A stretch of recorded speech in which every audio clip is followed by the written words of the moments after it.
Opening the work session for the August Carlton City Council meeting. Could we have the roll call, please? Mayor Linda Watkins, Here.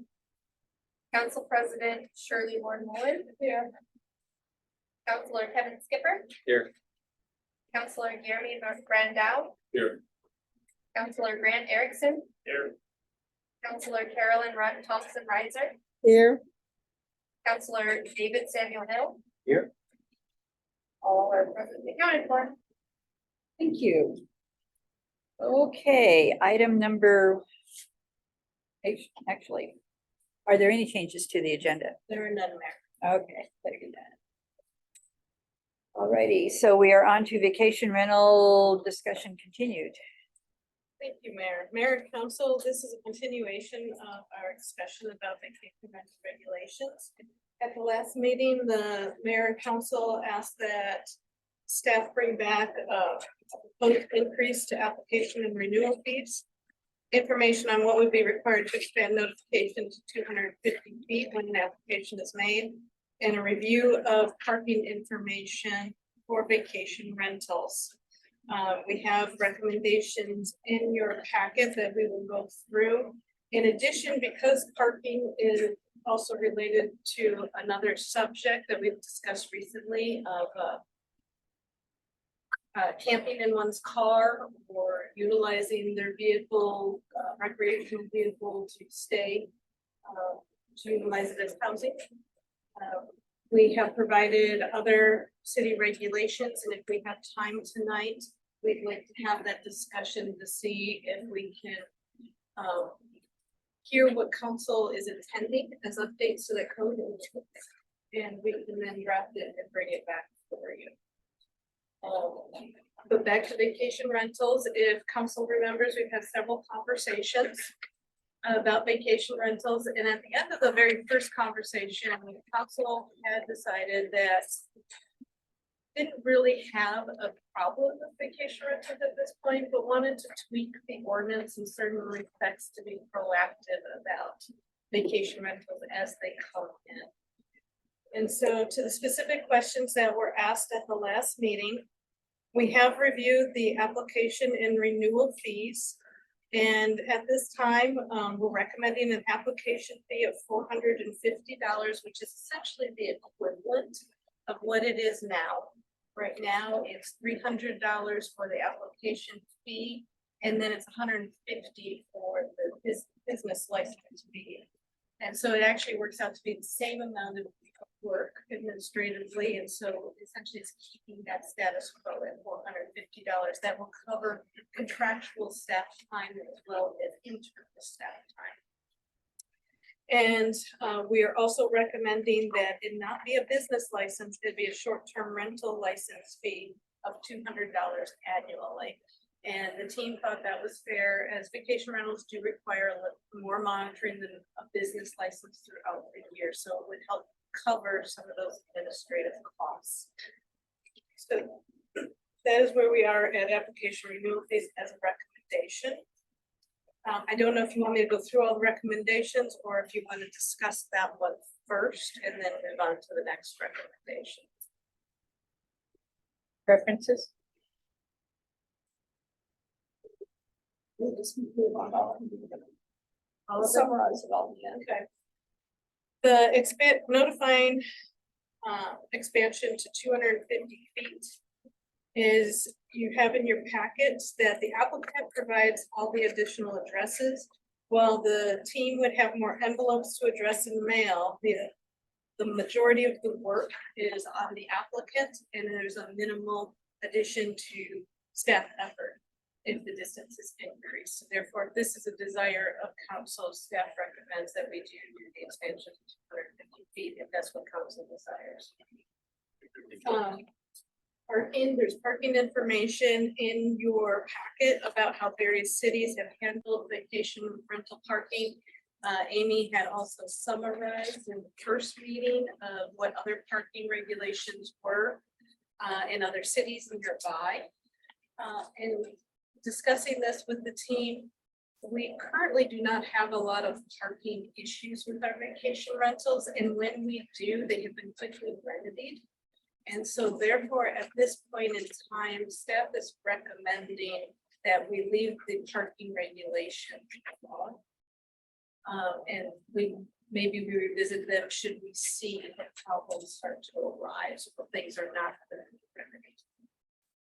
One thing that came up that's not in your packet that I would recommend, and if you would take a look at the red line version of chapter 17.125.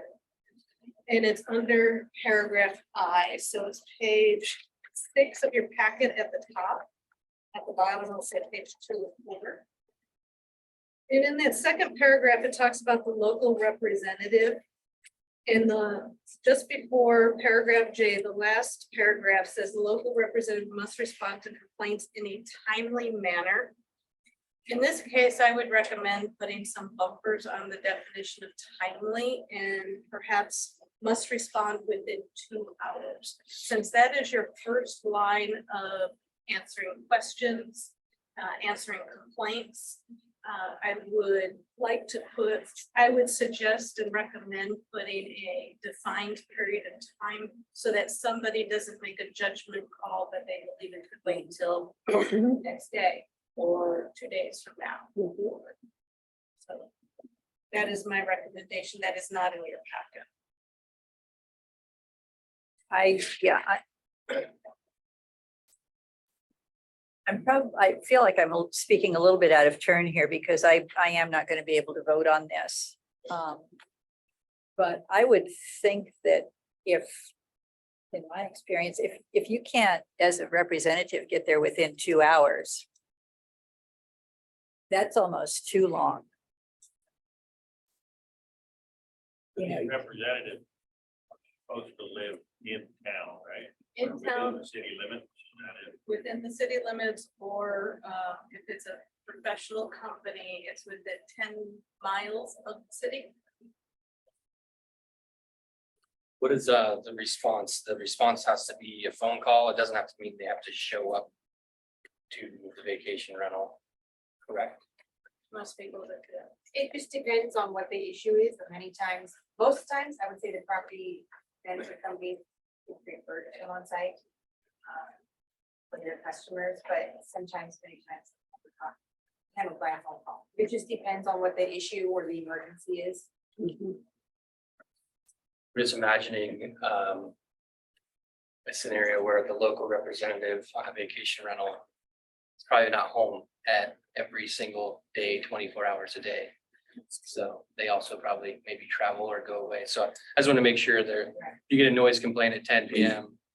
You know, a phone call would suffice probably from Right. the local representative. From that point, then the representative would be responsible to contact the police department, which could also. This time period, does it consider things outside of, like a noise complaint? Is it also if the renter has an issue?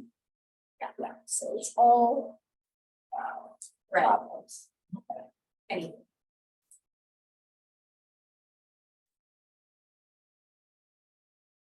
I think 2 hours is great. I think that's a good timeline. Shouldn't take longer than that.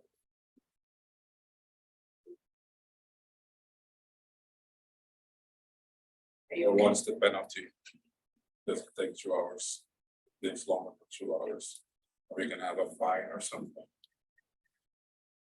I have not proposed a fine because currently we've not had a problem. It's something that we could consider if we find that people are not timely within the 2-hour window of responding. But a lot of times if you're dealing with a complaint issue, partying or something else, what the fine would be a response by the police department. Because if the local contact can't take care of the noise complaint of partying or something significant like that, then the police are gonna be involved. It is the case of a renter. Reporting something going on with the property, whatever the issue is, and they're not getting time. the neighboring renters, Excuse me. the neighboring renters. People, Yeah. the RDO renters, the actual Mhm. people staying there, it's gonna be out there on Yelp and whatever else, and they're gonna get bad reviews, and then they're not gonna get back. That sort of self-correcting. And there's also provision for revoking the approval of using a property as a vacation rental. If there are complaints and those complaints are valid. So that if it was a situation where they weren't responding in 2 hours or whatever, that is a potential remedy on the city side. It's not immediate, So in the annual renewal of the license, perhaps we could look. See if we have complaints or not. It could be one of the things that we look at annually. Which a review of, if you're gonna be keeping a log, a review of the log and it would be an additional administrative review and therefore the $200 over and above what a business license would be, again, covers that additional staff time. And we also publish this to our short-term renter owners, right? The postings that are. The rules. They, I mean, at the time of application, they get a packet that says, these are the rules, you're gonna abide by these. In order to be a short-term rental here in Carlton. Okay, that's cool. Just wanted to make sure that we are letting our people know. So with all of them that we have in town, Mhm. are the majority of them residents that are the call person, or are they property management company? I'd say it's probably 60% a property management company. And then 40% residents, nearby neighbor or whatnot. Property management companies, especially for the property owners that live out of town, are a lot more appealing. Because they handle everything, from the time the person shows up to the, you know, check out and clean up. So, So if an in-town person 2-week vacation in France, mhm. and are they then required to notify the city of an alternate person? They can, sometimes they do, sometimes they don't, and they just set it up themselves. I don't technically have to know unless the permanent person has changed. Then I do ask that they update, let me know in writing so that I can update our records, so we know who to call in case something comes up on our end. But for like a temporary situation, as long as they have something in line, I don't need record of it. So if that was to happen, then They didn't get something. how do you not, you don't have a phone number for that alternate person? I do not. No, we would have to call the person we have on file. And they would be responsible. Even in France. Yeah. Okay.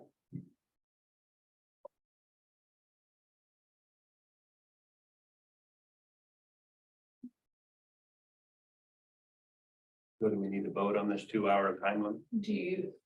Is there anyone opposed to changing it to 2 hours or a suggestion to do something different or keep as is? I heard positive about changing it to 2 hours. I think that's reasonable to request from the city. But also if an owner is not doing their part, they're gonna get bad reviews on whatever review system they have. So Right. it's a self-policing community, in my opinion, but I think that it's good to have that guideline in there also. And as the city attorney mentioned, if we have a problematic property, we do have a mechanism in which to revoke the vacation rental license. So we really don't need to have a fine or a fee. Because it can go to, if it becomes a problem, we can just revoke it.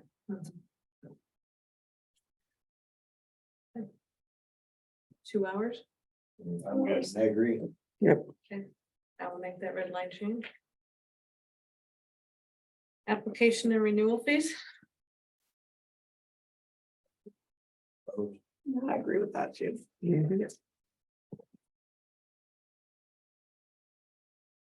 Is the short term, do we have an existing short term limit policy? Regards to fees? Yeah. It's just the one-time application fee and then the regular renewal fee. So $100 for the first year and $58 thereafter. But that's existing. right That's now. existing. So what is that use? That's for our existing vacation rentals.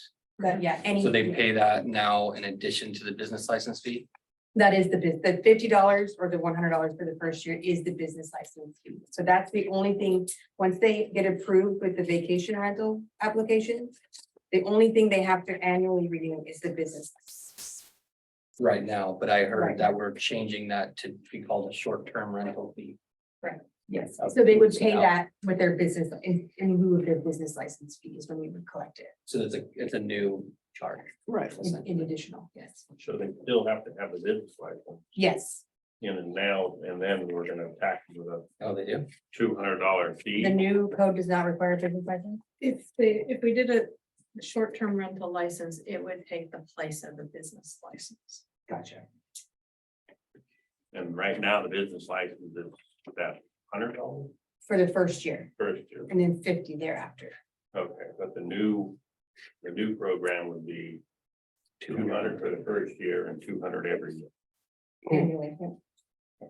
$450 for the application, Yeah, but that's a one-time fee. right? Yeah. Yeah.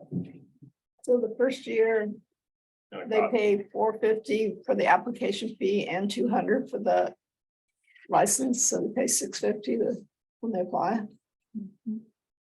First year. So when we were looking at the requirements, and you look at page 10 of your packet.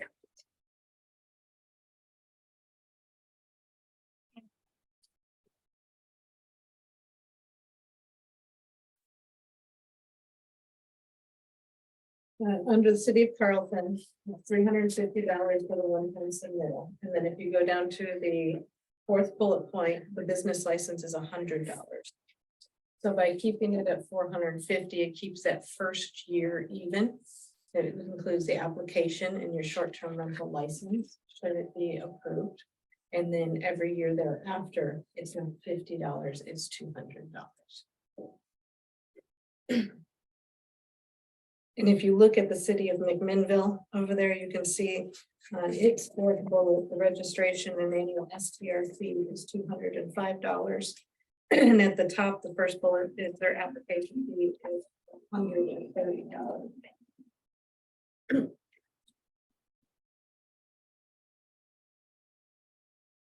McMinnville, For McMinnville, It was that's 1230 year application fee. correct. I'll probably say 130. So that process will just look the same. It'll go out at the same time as the business license renewals, I'm assuming. Likely. So I have in your red line documents. All license on page 8. All licenses shall be obtained prior to any rental property. The required application and license fee are due on January 1 of each year for the fiscal year commencing with that date. And are delinquent on January 1st. And any delinquencies would be set by resolution.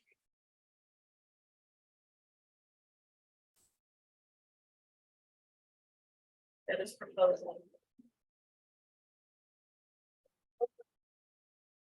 We have a delinquent fee.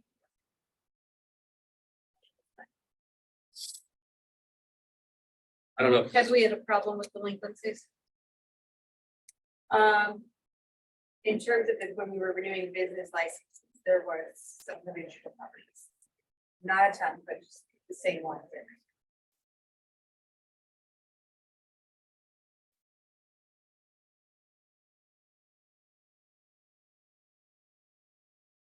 I'm okay with the proposed fees. Our application, $200.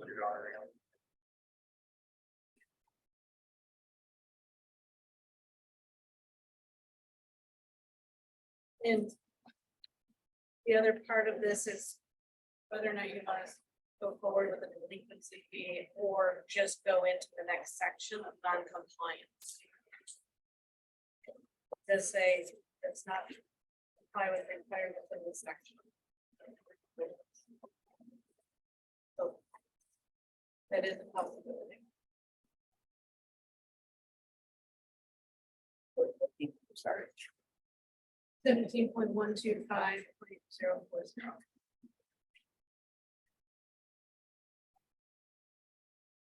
I mean, it feels like to me, there's not an issue right now necessarily. There's more staff time and paperwork to track those down versus coming up with a resolution if it becomes an issue, in my opinion. Would be appropriate versus trying to set something now for a non-issue. These would be reviewed annually, like all of our fees, through the master fee schedule that goes through the budgetary process.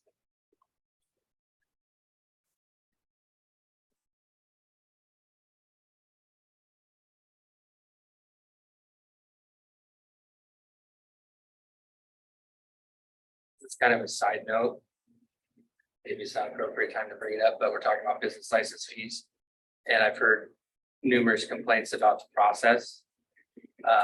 So as you city staff probably has to, I don't know.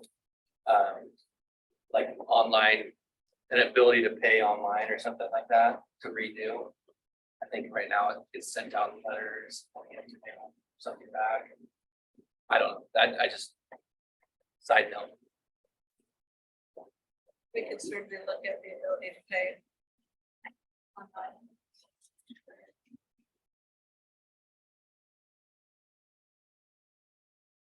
The ability to pay online, would that be similar to our ability to pay water bill, however we do it electronically at this point in time? Yeah. That would be kind of a cool feature to offer, I think. And you said it, I think you were just mentioning that we could have some of the. We do, yeah, you can pay your fee, your business license fee online. There is a convenience fee, I believe, of $2.40. And the program has updated recently that you can now upload with your payment. So customers can actually pay their payment online, upload their business license, and complete it, and do both of them at one time. So that's definitely something we'll be updating in this year's letters that go out. But at the same time, we just found out about it. They didn't even tell us that they had this function, so. Oh, cool. That's helpful. Yeah, there it is. Any other problems with this one right now? The next, Yes, yeah, that we did By debit or. either or. Any type of card, if they push a payment to us in that system, it charges the convenience fee. They can always write a check and see it to the office if they don't want to. See any other scenario where I do that? Yes, you get a convenience fee if you use your credit card. If you go through ACH, your checking account, there's no fee. We don't offer ACH. Even through our utility recurring payment system, it's all done on a card, whether it's debit or credit. We don't charge for the recurring payments if you sign in and log in for those. But anytime that we had a payment pushed to us by a customer, we are charged a fee, and so we just pass that convenience fee on.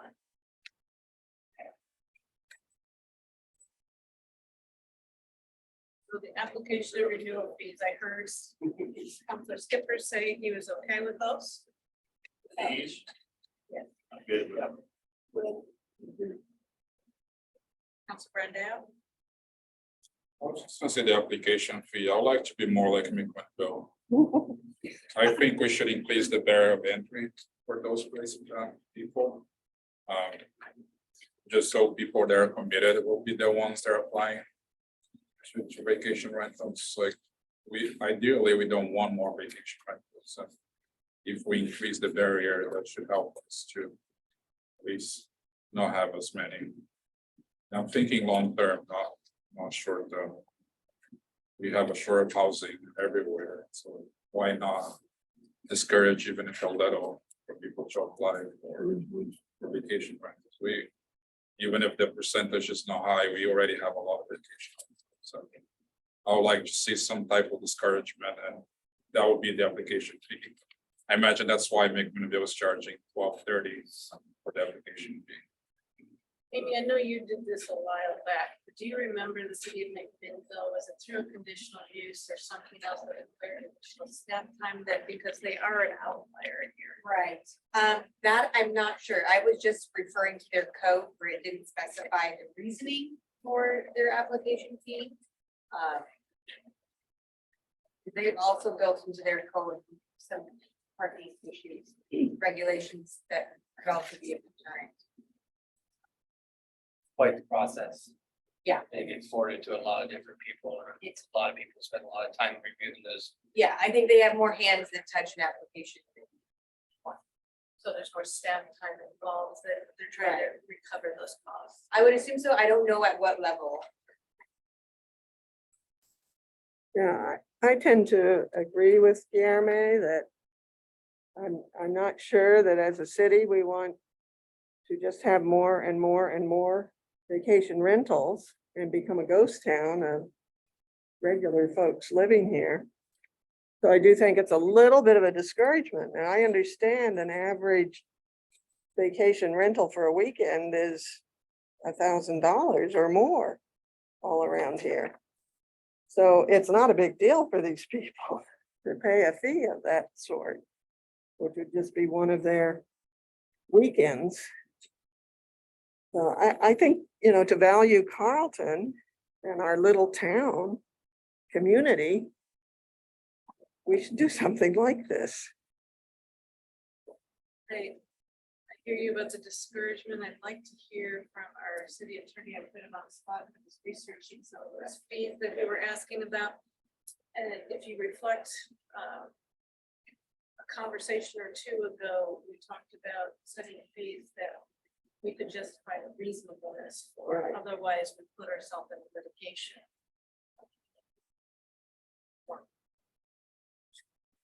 There has to be a reasonably commensurate.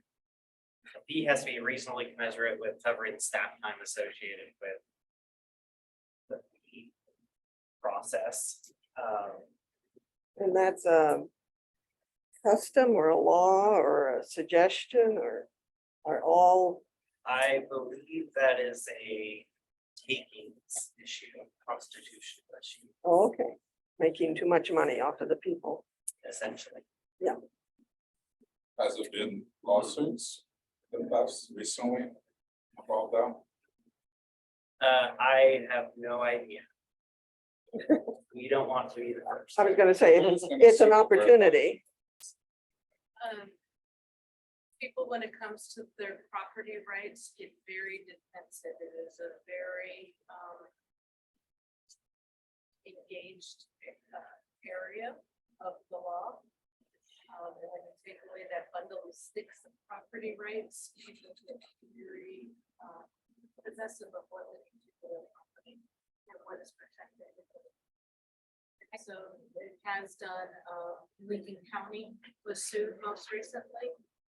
Actually, wasn't most recently because litigation takes time. But that was just trying to say we have too many vacation rentals. Okay.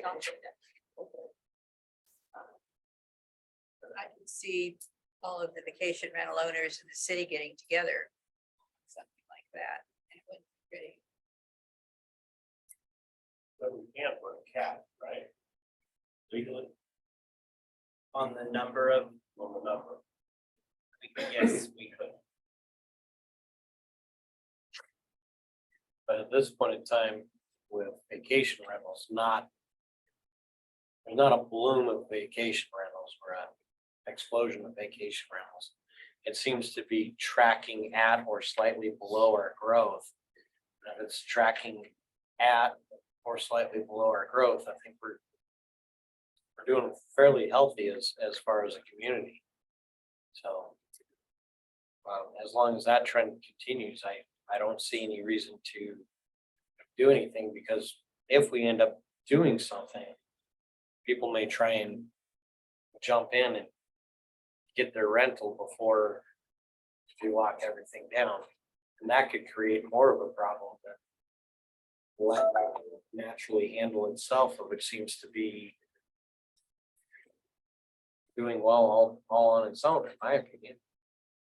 So, Amy, are we experiencing a growth, or is the way that I've taken it, is that pretty much true? That's accurate. I mean, Okay.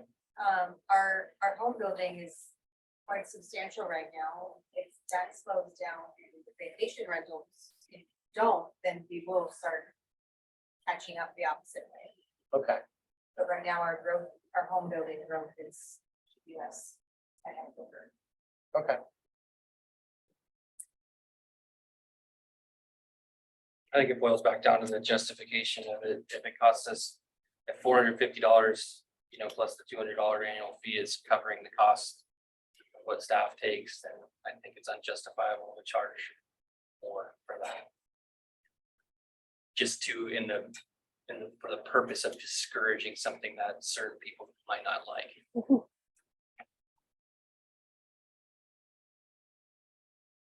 And if we find it takes more time, we will mention that when we update the master fee schedule. We'll ask for approval to raise that fee. How long does it take for the statutory application? Average. It depends on the quality of the application. Some people are very thorough and it takes an hour or two. And then it's creating the notices that go out, notices, and then retweeting comments, track of the comments. So if no comments are received and it's a spectacular application, probably $2 total. But I'd say on average, it's probably about 5 hours per application at least.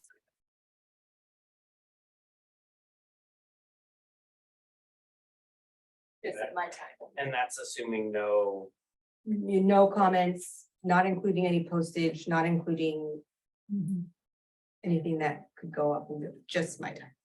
That's almost a day's worth of work. I work 8 hours, so it's. And no, I know, but when you look at it, No, Amy, you work 10 hours. when you look at it, you get the application, you set into it, and there's various other things that happen throughout the day, but that application is gonna take a majority of your day. It does, but I do it in chunks, like one review, if it's any comments or I need additional information, then I reach out, then I'm waiting. So it pauses the clock until I get more information. And so it's a time consuming process, but it's because I have to stop and start after getting information from the owner. Okay, my question is, how do we arrive at the 450 then? Like, are we doing an average $100 per hour? Is that what we're doing for the 450? Is that reasonable? It talks about the average amount of time spent on the case, knowing that there are outliers, there are early ones, and there are ones that take longer. And you take the average amount and you also look at the potential and the average percentage of using contracted staff time, like our planner in certain cases. And what it might take in order to field comments and send out mailing, and we use a loaded staff rate. So 450 covers 450 covers that right now. with pennies to spare, or are you making a nickel? What? I mean, it would be reasonable to charge $200 per hour for a staff. Is that reasonable? It's like, we're saying 5 hours, right? So that's about $100 per hour. Is that reasonable to charge 200? Or is it not? Based upon our analysis, we believe it is reasonable and justifiable. That is why it's our recommendation. 100. Good. I'm just trying to get the numbers. I'm trying to get the, since we're talking about it. How many applications do we get in a month? Or It varies every month. Sometimes I'll get 4, sometimes I'll get done for 3 months. It tends to pick up a little bit in January, February, March, early of the year. People are kind of wanting to get that taken care of before the summer season. And then summer comes and winter, and it's usually pretty quiet. I think I'm on 10 for the year right now. We're also not a private business. I mean, so we are taxpayer funded. So these are property owners and they pay property taxes and they pay water bills and they pay all the things that you and I do. So that also encompasses city staff time and city work.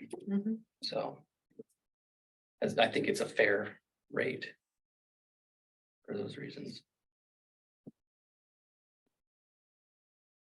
Have we lost any? Vacation rentals? So yes, the a vacation rental is not transferable, the license isn't, so anytime Right. one sells, that one comes off. Sometimes the new owners reapply, sometimes they don't. We have quite a few right now that have a permit on file with their owner, with the original property owner, but they have a long-term renter in there. So they're they have a permit issue, but they don't necessarily use it as a short-term status. They have the ability to. And they just have to give us a notice when they're starting and stopping.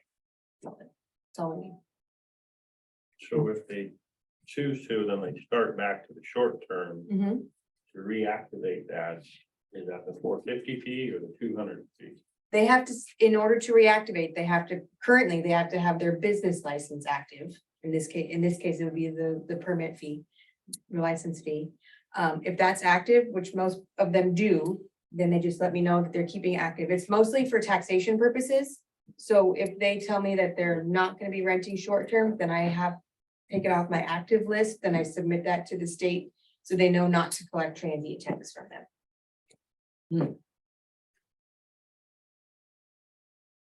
Transient lodging tax. That. TLD.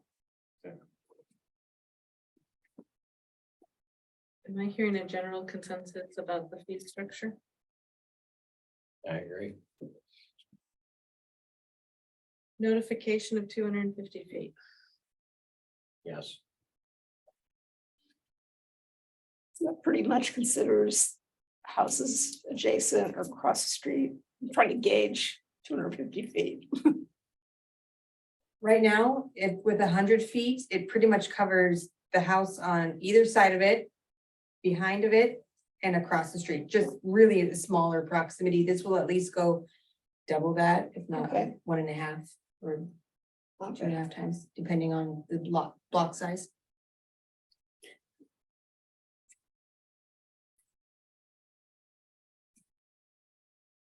Yes. Sounds good to me. I'm okay with it. Yeah, I think it should be that. More people should know. We'll make that change in the red line. And that's 250 feet from basically the center of the house each. I go from the North, property line. south. Yeah, but I'm just saying, it's the same distance Mhm. from the rental property, each side, north, south, east, or west. Yep, Is it specified that it goes from property line? Because some people would take it as drawing a radius, like there's the center of the property and just. they might, but it's going to usually be close to the same. I know when they pay, because you can have the county or the title company do it for them as well. They go by property lines as well. Okay, And that works. the ordinance does have that language. Okay, perfect.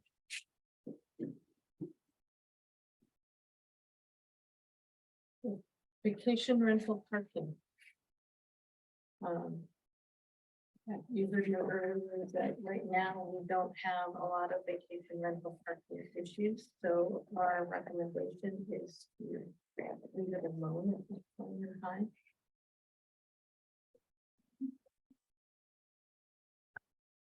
Can you just, I know we talked about it, I apologize, but I'm okay with leaving it. I just want to make sure I'm clear on what the requirements are. So that like you have a 2-car garage, you have a 4-bedroom house, 2 cars in the garage, 2 in the driveway, that's adequate.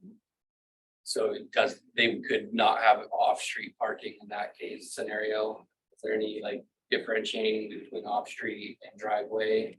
Or could they have no garage, a driveway where they could put one car and then 3 on the street, is that option, does that club? Or is No, it so like they you have to have a minimum of 2 on street, or excuse me, off street parking on the property, at least minimum of 2. Ideally, we ask for 1 on property parking for each bedroom.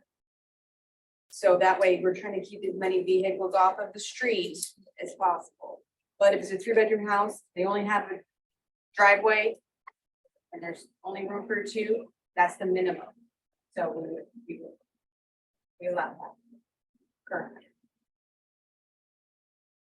So that anybody could potentially get away with just 2. If I had a 6-bedroom house and I had 2 spaces, just throw it out there, Right, right. but we're asking for it. It's not ideal for a larger home like that situation.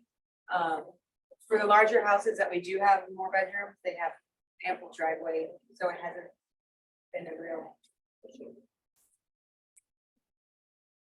I just thank you for the question. 2 on property as well.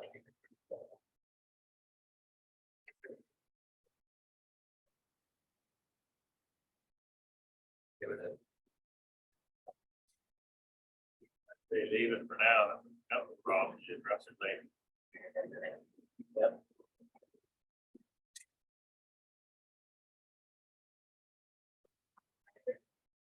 You okay? Yes. Brenda?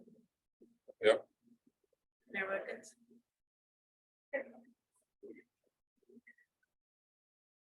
All right, we will make those changes and bring forth, dated ordinance. Ordinance, Did we remove all the inspection aspects on that stuff? and I will double check that. I will triple check. So that takes us, and we have time to talk about people using vehicles for wheeled items for housing.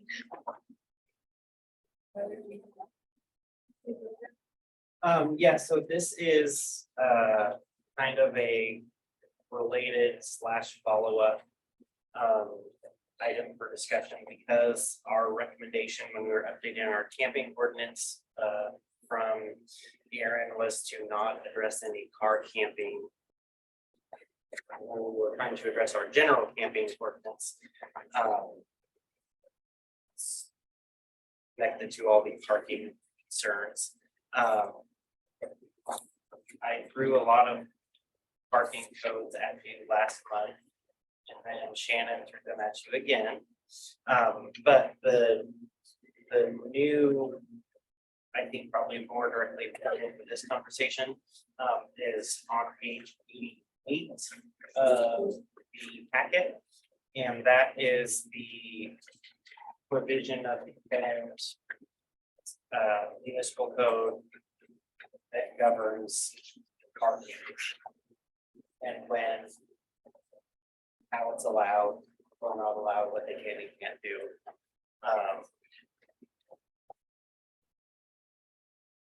And this is in addition to their general parking restrictions, where people can park and for how long and what vehicles can park where. So this on page 88 is specifically addressing the camping ordinance. I can't remember the proper word that we're supposed to use for somebody occupying their vehicle as a residence. I don't think we're supposed to call it camping. Sheltering. Sheltering, yeah. I don't know, after this last weekend, I have one concern. After seeing a motorhome in the neighborhood. Now it came to the left, didn't leave anything behind.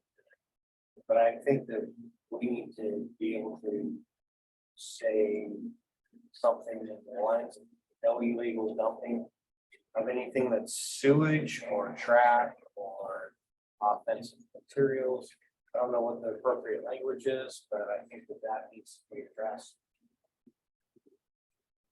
That's this one right here. Number 7.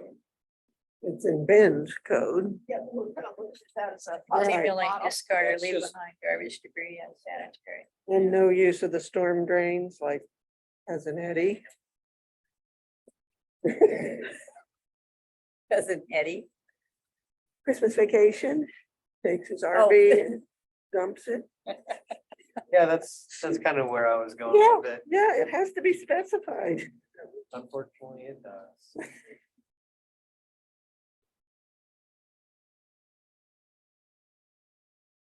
So all of this in Ben's code is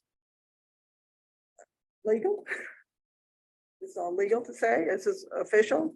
As I understand, at this point, Ben has not been sued.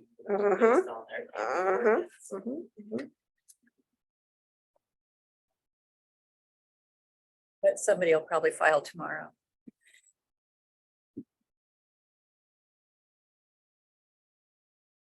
But this is very, the Bend City Council passed this in May of this year. I see that, So yeah, it is recent. brand new, yeah.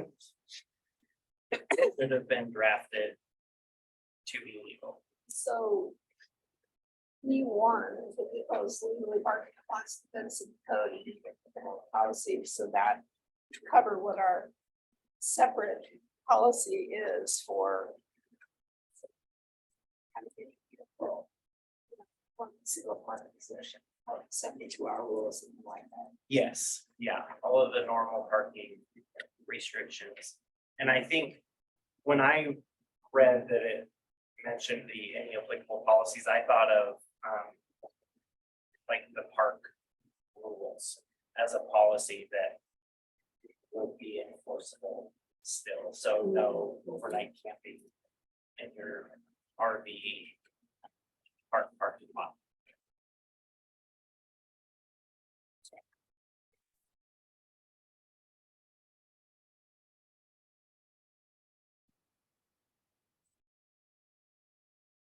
So essentially it follows if there's no time limit, say downtown or a residential street even.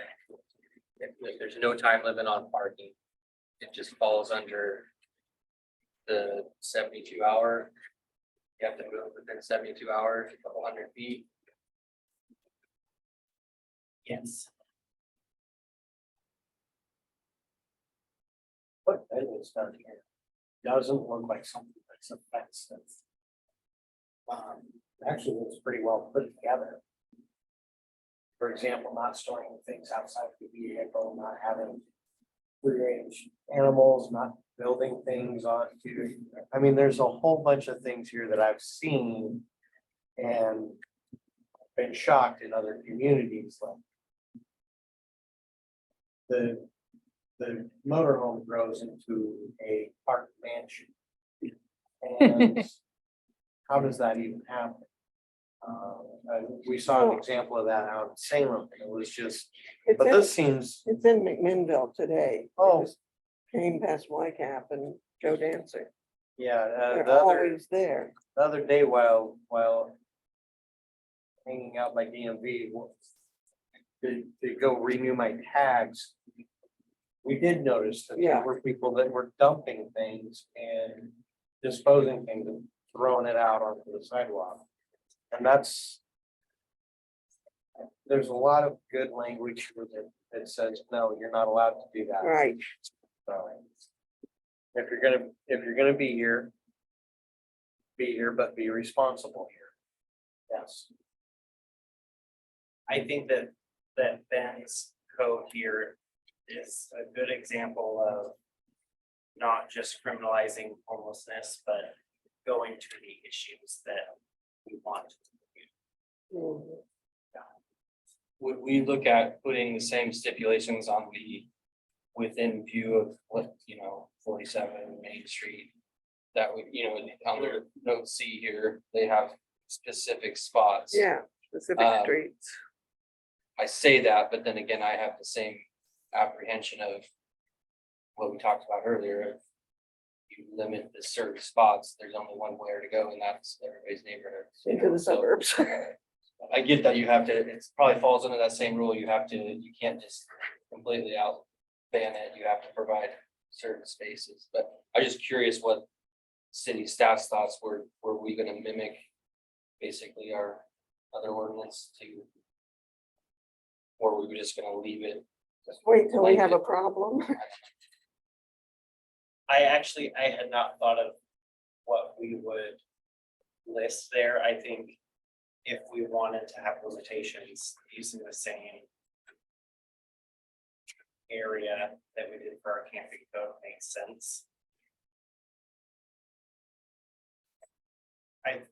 I also think with, at least with what Ben lists out here, they're really trying to have these vehicles be less of an eyesore than tarps on the sidewalk. So it might be less of a concern to kind of push it off of the highway. But you guys are the ones that get to make those decisions. We have it somewhere else in our code, or could have been put in this part of the code of RVs that are not on public right of way, but on private property. But also there are rules about, folks, can't, well, not plugging in. I don't know if there's a rule that you can't actually go out and sleep in that RV. But it certainly can't plug in.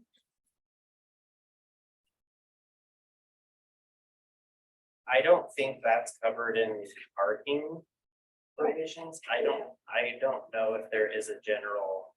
There is another place I've seen it in the code, but what I'm asking is, should it be kept separate in that other part of the code, or would it be filtered into this section? But part of the vehicles are actually on private property and not on the public property. Oh, I see what you're, I would need to go see what that other provision says. I think keeping it separate, separating out parking in the public right of way versus parking on private property. We would need to treat them differently, so I think they would probably stay I separate. know it's But in here somewhere. I think it is, I don't have it memorized. I don't know, it's an ask. We're still working on it. I'm only on chapter 2. I'm not actually working on it, just so that everybody. Don't get our hopes up, is what you're. I'm worried nobody laughs. Like, I'm gonna try and find that code. Because that is again related to all of them. Well, is that? Again, those are abandoned vehicles, These are other cities though. so- Yeah. I mean, in my opinion, it makes sense to keep the same language, you know what I mean, as far as the other ordinance, like for specifically camping and vehicles. What was that conversation we were having? So out of sight from Main Street. Yeah, the whatever, I mean, to me, that makes sense, but. Yeah, it's a starting point to be the same as our camping list. I was gonna bring that up. Because you don't want to ban camping, but then somebody could essentially camp in a vehicle in a space where they can't do it on a side. Yeah, it's a starting point. The other thing we need to consider, with this part of the ordinance is that it doesn't just cover folks needing shelter, but it also should cover folks that are visiting a homeowner and driving up, driving across country with their RV and they park in the front and stay there a couple of days. Well, I saw, is it McMinnville's parking that has a visitor little plaque they put in the window. So if you know your friends are coming, you can contact them.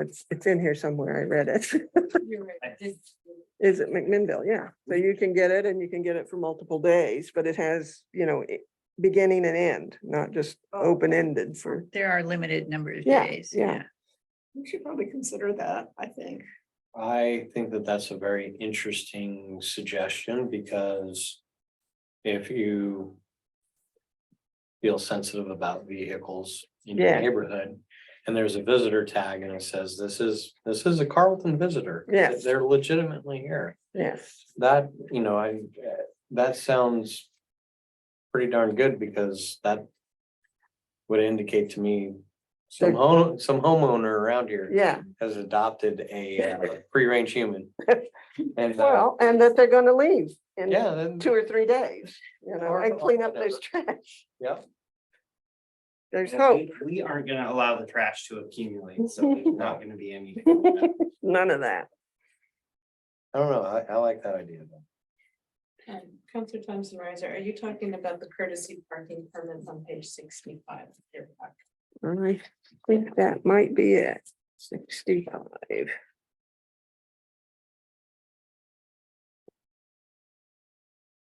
Yes, I wrote visitors. 10.28.200. So the one thing I will point out, it says permits shall be valid for not more than 3 days, which actually is in alignment with our 72 hours. Yes, okay. Would they be able to renew that Hmm, and have a back to back? 72 hours and 72 hours? So this one looks like it's primarily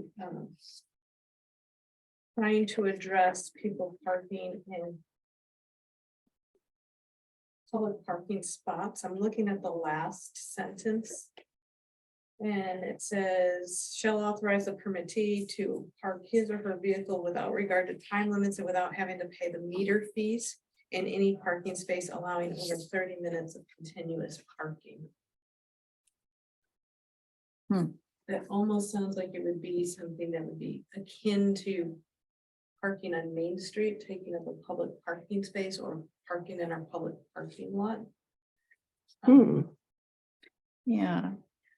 I don't know that I'd want, we have such limited parking downtown, I think I'd want to contemplate that. But I do like I mean, I don't know that we have to limit it to 72 hours if someone knows that, they've got a guest staying 5 days, that they. I mean, we charge them a fee, right, for the permit? We currently have a permit for travel trailer parking. It's only on private property. It's good for up to 10 days and you get one per property a year. And it's $10. That's for a guest. You have to have the vehicle on the private property. It's right now, it's only on the private property. And we just ask that they keep that approved permit and it goes through the admin department and the police department. A copy of the approved permit in the vehicle, so proof that they have gone through the right process, but it is something that we could modify for the right of way as well. Well, what about, like the big motorhomes that we see parked on the street in front of a house? Those would fall under the 72-hour parking. Mhm. They're just parked out there to load or unload. or Exactly. No, This is if somebody were to be sleeping in it. okay. So the permits, we require a site plan where they're gonna park it on the property, prove that they're not hooking up to city services. And then we go through the channels of approval and then they have it before they come and it's good for 10 days.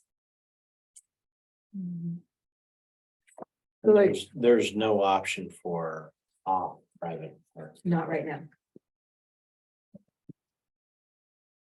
What is the recourse that the city would take if somebody was doing that? Parking in the street, Yes, it would fall under the current parking 72 hours. Where they have the tires chalked and around them, not on the actual tire, but they chalk around the ground around them. And then the police department would cite, which just exceeds the time frame. okay.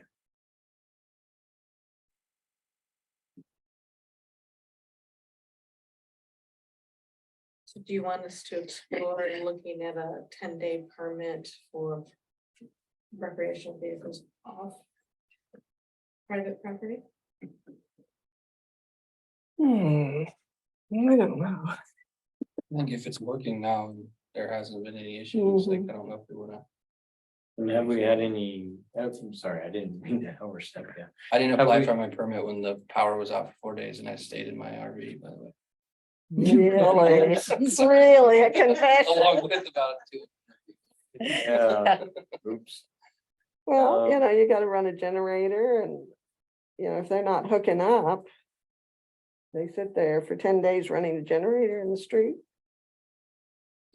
That's kind of odd, They just don't hook up to our city services, right? water, sewer. Right, is what they could have a solar panel or something, Right. yeah. So if they hook up to power, that's PG&E's problem. Yeah, oh, I see, I see. I don't know, if you had company come visit, wouldn't you run a hose over to them? No, An extension cord? nobody in this room should be nodding their head. Yes. Let's move on. I just am thinking about, I mean, I've seen a number of RVs that were on the street, parked on the street, and the cords are coming out of the house to the RV. And I never, and there were a few of them that stuck around there for more than 2 weeks. They were there a long time. I never did figure out if they were the owners or their company. So I guess that's what I was trying to figure out. Those are the kinds of things that we're worried about, or, Yeah, do we want that or not? oh, they were nice RVs. Nice RVs, nice people. And, Well, it wasn't like they were moving in, you Yeah. know? but I do think that it's something that we should pay some attention to, because Yeah, it does happen from time to time. And it would be a situation that could easily get out of control. However, on the flip side of it, in the event of a natural or man-made disaster, which happens a lot Right, worldwide, and we've seen some really horrible weather here. Somebody decides during an emergency to go camp out in their camper, and if it's a health and life safety question, I think we need to have something built in that says during periods of emergency, this is permitted. during, that you just, during COVID, think that you just ignore it. I mean, in my Very- opinion, I don't think we have to yeah, yeah, over think of everything. overanalyze everything and go down every single rabbit hole. I think my example is correct. I didn't have the police knocking on my trailer because it was just assumed. I mean, we were in a blackout, you know, yeah. So I don't think we need to build up the code to account for every single scenario. Known to Right. mankind. I think I don't think, again, it's not a problem. Just And I think it's the same way with this visitor thing, until we have more people coming to the city saying, I have visitors coming to town. Is there a form that I could fill out so they can legally park and run their generator for 10 days or whatever? But we don't have that yet. We probably do a couple a year at this point, not very many parking. Trailer parking. Oh, I don't think we need to add anything. In that case, I would agree, is that it's probably not worth the administrative time to set Right. up a program. This time, but that can always change in the future. Right. And it's good to know what's going on in other towns to get these copies of stuff. We just keep a flag in it and if it's an issue, we address it. I can assure you, if staff starts to have an issue, we will bring it to your attention. And I'm sure if constituents start to have an issue, they will bring it to your attention.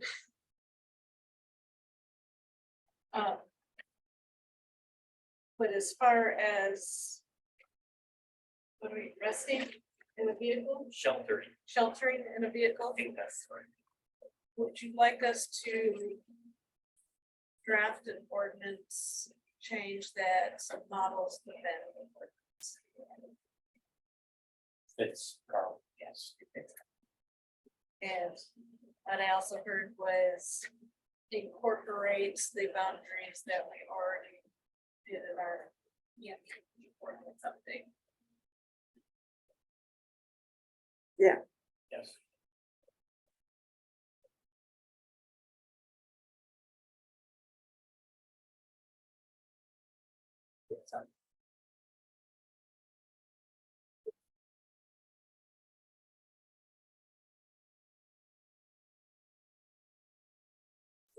Anything else on camping? Because if we have time, I would like a little bit of issue that I'm planning on bringing forth at our September meeting. But I want to make sure that I don't have to put that off as far as where you're comfortable with anything we've discussed. in the past. Thanks for having me. So next month, we're gonna be bringing back the green space discussion for the work session. So I'm gonna be meeting with the city engineer, the city planner, and our city attorney. And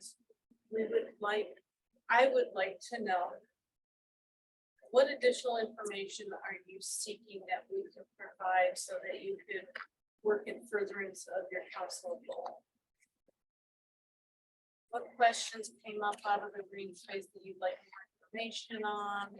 What do you need to help you move forward?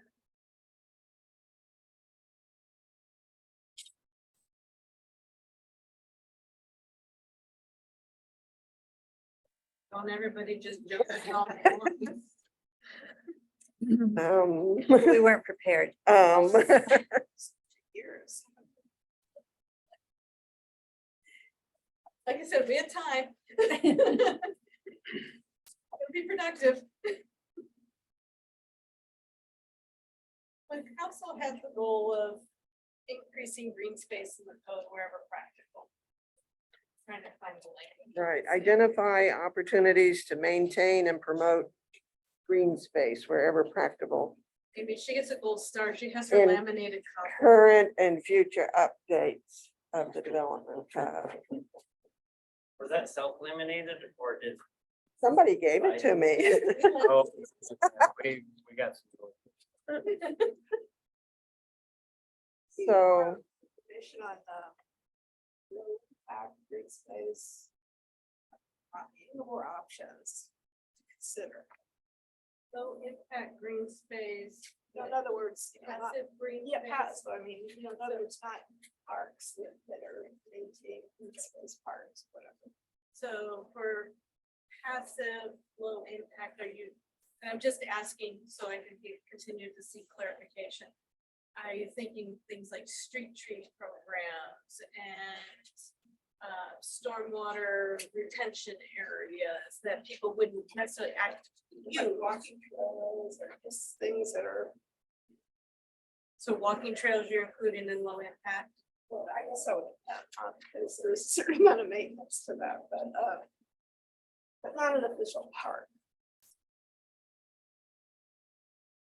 I would definitely like to see a map of what's going on in Carlton regards these green spaces, like the famous corridor that some of us worked on recently.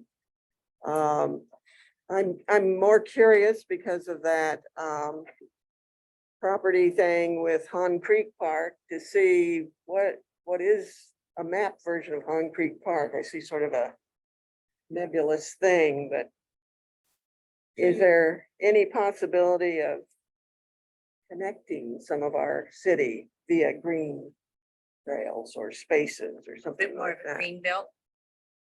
Or maybe not a belt, but an interior greenway or something. I guess with some of that too, I'm talking about passive green space, how that would apply to and I don't know if this isn't appropriate. Well, but the subdivisions are coming down. That would put more apartments on them. So, passive green space. So more requirements of subdivisions of passive green space. And for you, when you envision that, I need to come back to your map idea. Yeah.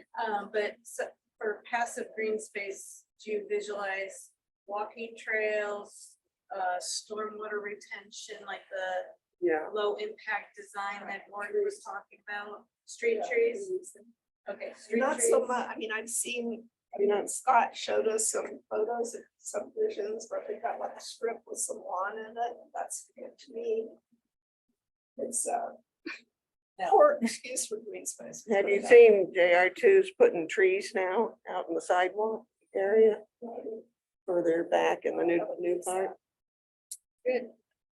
To piggyback on that real quick, that's where I think I had some follow-up or questions on that with the low impact. In lieu of green space, more information on that, more information on what's required. You know, could they substitute stormwater detention and that fulfills their needs and there's no parks in a new subdivision or no park space? I don't feel like I got answers on that specifically of like, you know, somebody could build a big stormwater detention pot that nobody can use. It's great for stormwater detention, don't get me wrong, but then they don't have to have any green space or I open see, I have space. or park concerns space. about Yeah. that, these offset kind of things. Yeah, but it could be plain field. Because there was a lot of talk of in lieu of, you know, Yeah, I so don't, I'm not a fan of that. that's kind of where I had wanted more information on. So, can before I ask that question, the map. Are you looking for something that, let's just say for better for worse, black and white property lines, Concrete Park, 7th Street Park, they're all marked in green, so you can see them? And Yeah. then see where they're, so you can see where there might be Well, interconnections. and yeah, it almost has to be a satellite image or something of some of these, the green corridor. And then it peters out, I know, when you hit Ken Wright, and then I'm not clear what happens when you go south of Main Street with that corridor. So you're specifically looking for the corridor. And yeah, and it's greenness, it has green capability. And then the boundaries of Han Creek and well, most of the time it's just a little dribbly creek. It could have some storm aspects to it, or does it? Is my question. Is it used for stormwater?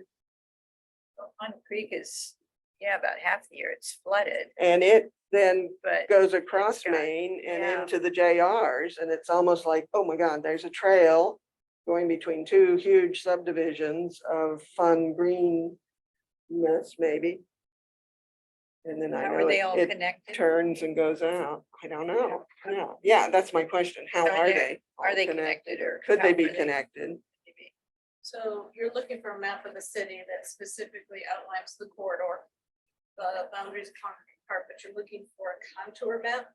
Well, I don't know that it has to be contoured. I think just current vegetation or something like that. I'd look at Google Earth and try to figure out what's going on in this aspect of these areas.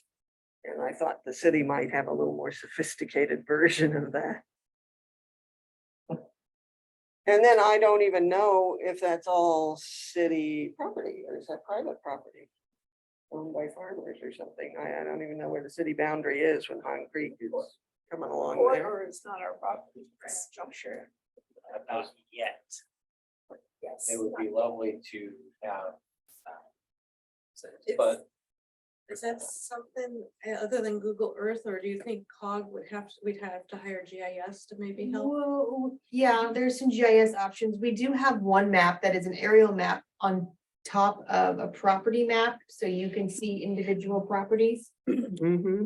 and where the outlines of each one are and how Han Creek, you can see from an aerial view where Han Creek would come through. That would be our best one that we would have right now. Yeah, that would be a good beginning. Actually, that could be And then pretty we could even, interesting. I could even outline the ones that are city owned Mhm. as opposed to the ones that are privately owned, because there Mhm. is both. Mm-hmm, mm-hmm. And then does that go over there and show the corridor? Cause Now, the corridor one, Travis, he sent me a map in an email that shows from the fire department south, and it outlined all the houses, it shows the Mhm. boundary lines, and we were using it one day when him and I were over there trying to figure out where some of the lines, where the properties are not correct. Would you mind sharing that with us? I can get it to you. That'd be Yeah. perfect. That's all I'm asking. yeah, yeah, that sounds good. And I would guess, Amy, on the corridor, it shows what's on the general boundaries in the corridor. Yes, yeah. Probably not as well as Pigment. So yours will be a nice supplement. Now, we talked, I want to go back to the comment of LID in lieu of green space, as that it could be served as stormwater, but then there's no park, is the visualization of council that every subdivision or every application comes through have a park? Not necessarily an official, Green just space, some sort of green space, like, it makes walking them more trail, just, livable. yeah. And some of the, like I said, images that Scott shared with us don't impress me, some strip like that, some long rectangular strip with grass in the center. It's supposed to be, oh, here's our green space. Again, playing devil's advocate in my head to make sure I'm trying to get clear is when you have a larger subdivision like JR1 or Carlton Crest, it's probably a little easier to lay out some parkland. Or even some passive walking trails. But I'm thinking about the infill development at Monroe and First. What would you see as green space there? So, and again, I just asked a question, I'm just trying to get some clarification so we can try to get some. See, Monroe and First is near though that, that green area that's, we're looking at for the pollinators behind the apartment building. Yeah. Is not too far. It's within walking distance of that intersection. So would it be, Right. a consideration might be proximity to other green space? Yeah, within walking distance. And, I mean, that would be a nice byline for a town that has pleasant places for people to Stroll. stroll Also, conveniently to. but also, I mean, we've had the experience with Carlton Crest, with the Hun Creek Park, and with the park at JR1. The developers say, oh, here's your park, and they Mhm. sort of clear out an area and dump a wooden bench on it and call it a day. Mhm. I mean, I think we Yeah. need to have You more want anything better, requirements. do it yourself. Yeah, I think we need to have more requirements of what we want to see. Requirements as far as equipment? What is it? Equipment or just, just the Development. development of To it. push the developer with a picture of what a park looks like. Well, it's not, well, yeah, that's what I'm saying, yes, I mean. It's we're not right talking now. about it now as part of the development code. But it's also goes along with what we're talking. Green about space here, that green one, too. space. So when you talk about enhancing development of an area like, let's just say, let's pick on the pocket park at 7th Street. When you visualize a requirement for the developer, what does that look like? How does it change what maybe the pocket park would look like today? Mhm. I think you'd have a little bit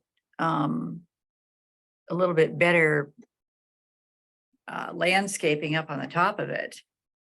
Instead of what you've got there is pretty dry. It's not very appealing. It's not very inviting. Going down into it. I'm not enough of a landscaper to know what could be done down there. The other problem that you've got down there is you've got flooding in the winter time. So whatever you put in, you've got to consider that. Now, I wouldn't know what that would look like, Yeah, but but that's a storm runoff thing that we could do something beneficial. yeah, and there might be the way the little creek comes down in Mhm. there. There's some things I think they're probably Mhm. somebody who knew what they were doing and had some imagination could do some really interesting Right. stuff. That's the problem, is that maybe we don't know what we don't know. Yeah, I mean, that's kind of my issue right now. I don't have the expertise of that, but We're pretty sure you can do But- it. what I'm saying is that they, meaning the developers, I think we need to require them to put more attention to it in terms of, clearing. In fact, that little pocket park, they didn't clear that out in the beginning. Wasn't that part of that? They didn't cleared develop later? it. Yeah, Well, I who think cleared it? I think the city cleared that out. Yeah, so I mean, and so it Because- was later cleared. Just have some walking trails, just, I mean, what actually goes there, I can't really say now, but there has to be requirements and some attention put to it. And, they can't just get away with, here's your park bench. They put one or two picnic tables in there and left the blackberry brambles. And that was Yeah. pretty much it for the bottom down in there. But is So that's, So then do we require a developer that has to hire an outside landscape project type company to come through and like you're talking about there on the south side, Right. the little two benches they have there on the JR2 park. That if we were had a landscaping development company, design it, submit blueprints, and then all that would have to be approved. And then in the case of Pond Creek Park, the city is the one that's come in later and done all of the improvements. The developers of Pond Creek, I mean, Carlton Crest back at the time, you know, they said, oh, and we're, because I was at the meetings, we're gonna put a park in there. So we envision a park. It Right. wasn't, it was just an area that could be a park. Yeah, And they left but it. that's why I'm suggesting that if we require the Yes. developers to have a landscape company, a design company, create Yeah. blueprints, submit it, Yeah. planning council. Set they're aside some required. land and show us a possibility of it. And if there's floodwater issues, they could still have ball fields go down into them, seasonal use, that type of thing. Yeah. And they're a And- company that knows how to deal Yeah. with what. Yeah, do it professionally. If we could get a little more strict with them, that would be a good idea. Well, it would be nice to know going in, what is going to be the final outcome? Is it gonna be a field with Yeah. blackberries? Yeah. With a picnic bench thrown in the middle of it, or is it going to be an actual developed park? What is our finished product? Some lawn. I think we need that, And not not every park has to be The same. dichondra and. You know, Like a picnic wood- it could be benches, a but wood- a woodland yeah. park, just something that, you know, brings enjoyment and pleasure to be there, walk through. Yeah, and we to sit welcome down their on. ideas for Yeah. the piece of land they're going to set that's aside. accessible and you can get in and out of it without having mud up to your knees or Part of the being ripped up by blackberries. Dr. Green Space, what I would like to see more on. Gordon touched on it a little bit, but you know, the mercury, TNDL. You know, there's a lot of talk about what stormwater detention and retention is gonna be. It'd be interesting to kind of have more information, you know, with some future subdivisions, so like, because that's all gonna tie into this whole conversation. Like, and it felt like we got a little snippet of it, Mhm. but it still feels like what's required, what do we need to accept, how does that account for what we're talking about now with parks / stormwater detention, because they have to have a subdivision, so if they're required to do all this stormwater detention, and then we're saying you need to build these parks, you know what I mean? How can they combine them? So it's kind of, I'd like to have more, maybe that's like for them or somebody. could get Yeah. a Better idea of what that looks like. And I think for the developers, especially when there are apartments, multifamily units going in, it's important to. That multifamily unit on Main Street in JR, whatever it is. Has then the pocket park, so those kids come out of those apartments. And will play there, because they don't have any other yards. They can walk up to the school yard, I guess, but nice to have an actual park There- instead of a yeah. parking lot. yeah. And there's gonna be a bigger apartment unit further back, I think. And there should be a bigger park.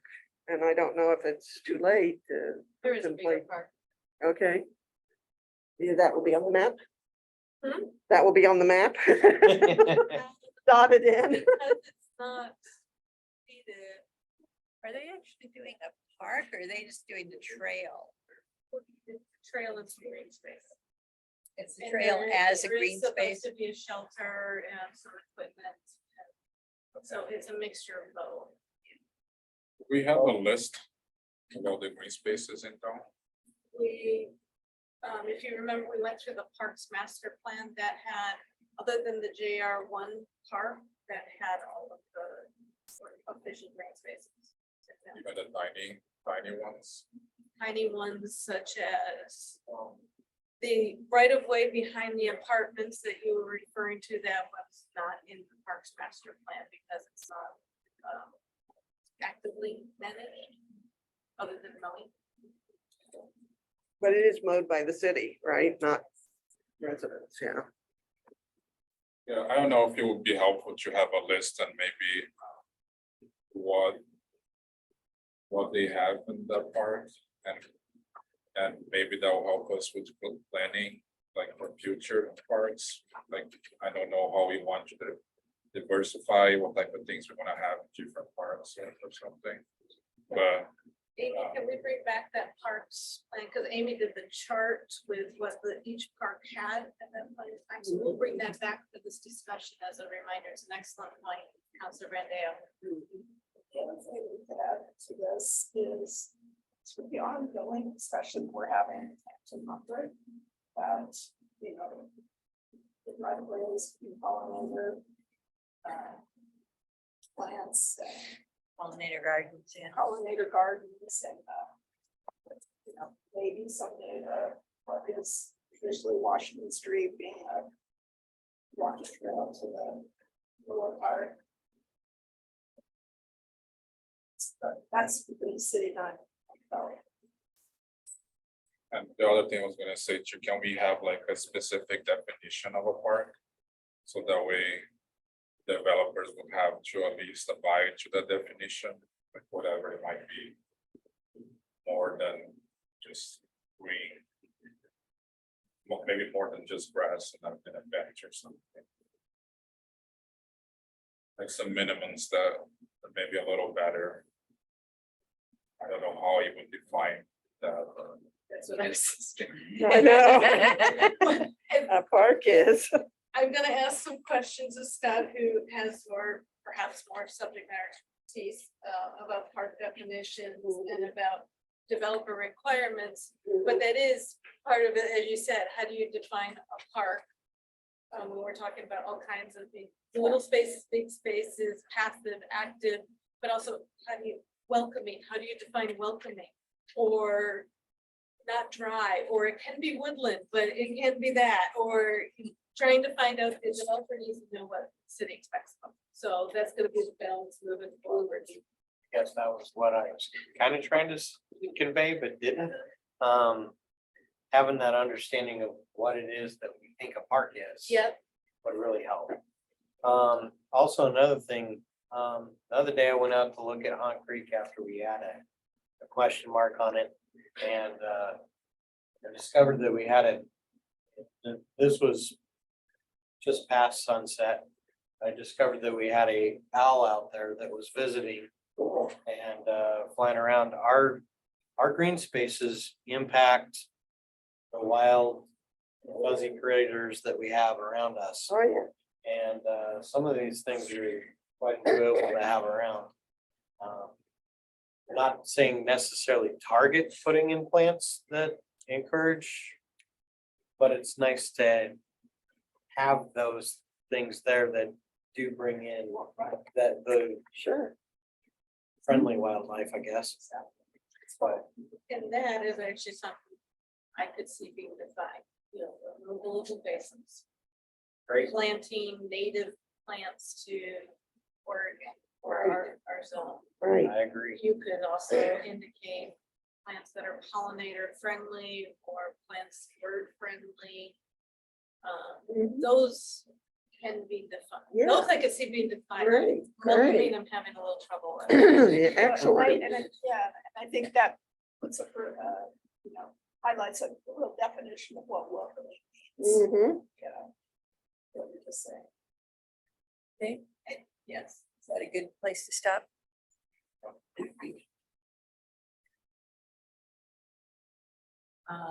Let's see, is there a motion to close the meeting? So much. Second, all in favor? Right. Meeting is adjourned. Just in time, well, we've got one. Okay, it is 7:30 on August the 8th. We're convening the August meeting of the Carlton City Council. Could you call the roll, please? Mayor Linda Watkins. Here. Council President Shirley Ward Bullen. Here. Councilor Kevin Skipper. Here. Councilor Jeremy Brandow. Here. Councilor Grant Erickson. Counselor Carolyn Thompson Riser, Here, Counselor David Samuel Hill. Here.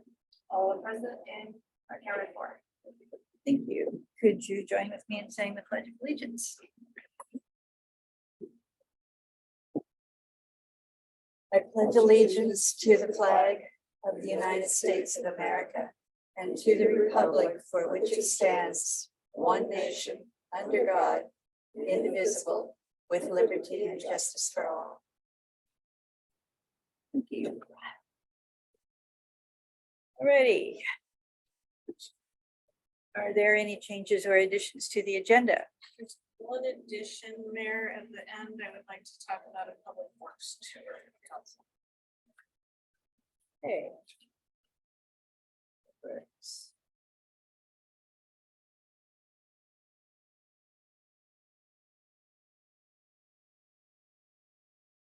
We have ceremonies, appointments, or announcements. Okay.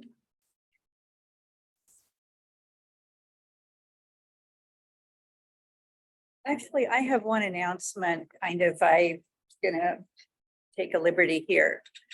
For most of you who were at the National Night Out the other day, I think all of us were just amazed at how well that went. And what a great time everybody had. I told Shannon when I got back, I thought about it and there was not, I never heard a child cry. I never heard an angry voice. I never heard anything but people saying, thank you. We really appreciate this and we really had a great time. And I know how hard everybody in this room worked on that. And you all just deserve, and the staff and the chief, definitely the chief, and all of the staff, everybody that participated in that and made that happen. I just want to give some general kudos to you all and to the community who came out and supported it and was so positive and so appreciative about having that and being able to do that. It was just, it's one of those things that's what Carlton is. And I really appreciate it. So that's my announcement. Citizen comments. This is the section of the agenda that allows members of the public to address the city council on any items off or on the agenda. When invited by the mayor, members of the public shall come forward, state their name and street address, and direct all comments to the mayor. Comments are typically limited to 3 minutes unless additional time is allowed. We start with items that are not on the current agenda. Is there anybody, members of the public, who have any comments or wish to make any comments? Going once. We're done. Okay, items on the agenda. Is there any member of the public that has any comments they would like to make regarding something on the agenda?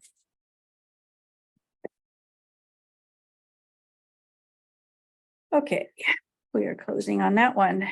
Moving on to the consent agenda. Are there any questions or do I have a motion to approve the consent agenda? I have questions. I don't know if we have answers, but I have questions about the budget. One of my questions is page 102 under the street fund. We have insurance. We have budget $1,700 and it looks like we have spent 18,000 already. So I'd like to get an understanding why we are over budget on insurance there. And my other question is page 103 under the sewer funds. That would be the engineering services. We have a 7,000 budget and we have spent 16,000 there. Story makes sense with how much we spend with sewer, but I'll just. If possible, like some explanation on those over budget items. So you're right, I don't have exact specifics or dates. However, I can tell you, as you all well know, our sewer system is the next major infrastructure item we need to tackle. And some of our sewer pipes are not waiting for us. And so there have been an increase in engineering costs as we try to remedy things. Some things we're trying to be proactive on and take advantage of. Well, such as there is the dental office, the duplex, and the home behind the civic center. They were connected to the civic center sewer line. And it was an aged infrastructure item. And while the civic center sewer is part of our bid plan, we are taking the opportunity of having the ground open to be able to remedy, repair, and replace it, the sewer line for those 3 properties to be much more efficient. And to be able to maintain them much better in the future. So those things are coming. Like I said, I don't have exact specifics. As far as insurance under streets, you'll notice in some of the other ones, it may not have the same negative, but the insurance costs are a little higher. Public Works did recently purchase a vehicle as well as another piece of equipment that is attached to that vehicle. And those did have to be insured. We also, and that was approved through the budgetary process to purchase the vehicle. And we also finished completion on the Public Works building that is currently housing the police during the transition. That will then turn into Public Works. That will house our equipment, that will further make them go longer, protect our assets. And so that also had to be insured. So again, I don't have the exact specifics, but generally speaking.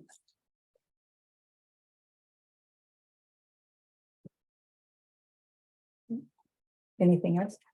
No. I should Yeah, be on. I'm sorry. I cut you off. No, you're good. I just have one quick question. So we're talking about sewer repairs. What we were talking about, the sinkhole down at Pine and Grant. Was that repaired or is that still outstanding? Are you talking about what's in the middle of Pine Street? Yeah. That's still outstanding. We are still working on a remedy and a solution for And that. is that a ODOT responsibility or is that our responsibility? Our contractors were working in the area and it is part of our force main. And so we still need to figure out how to dig that out to determine if it is our contractor, if it was just a matter of road condition, or whether or not that sanitary pipe that we knew needed to be replaced, and that's why we got the grant funding. Mother Nature has stopped waiting for us. But until we dig it up and have a plan, we don't know. And it could be a 4th or a 5th item that we haven't envisioned yet. But we don't know until we're able to. Okay.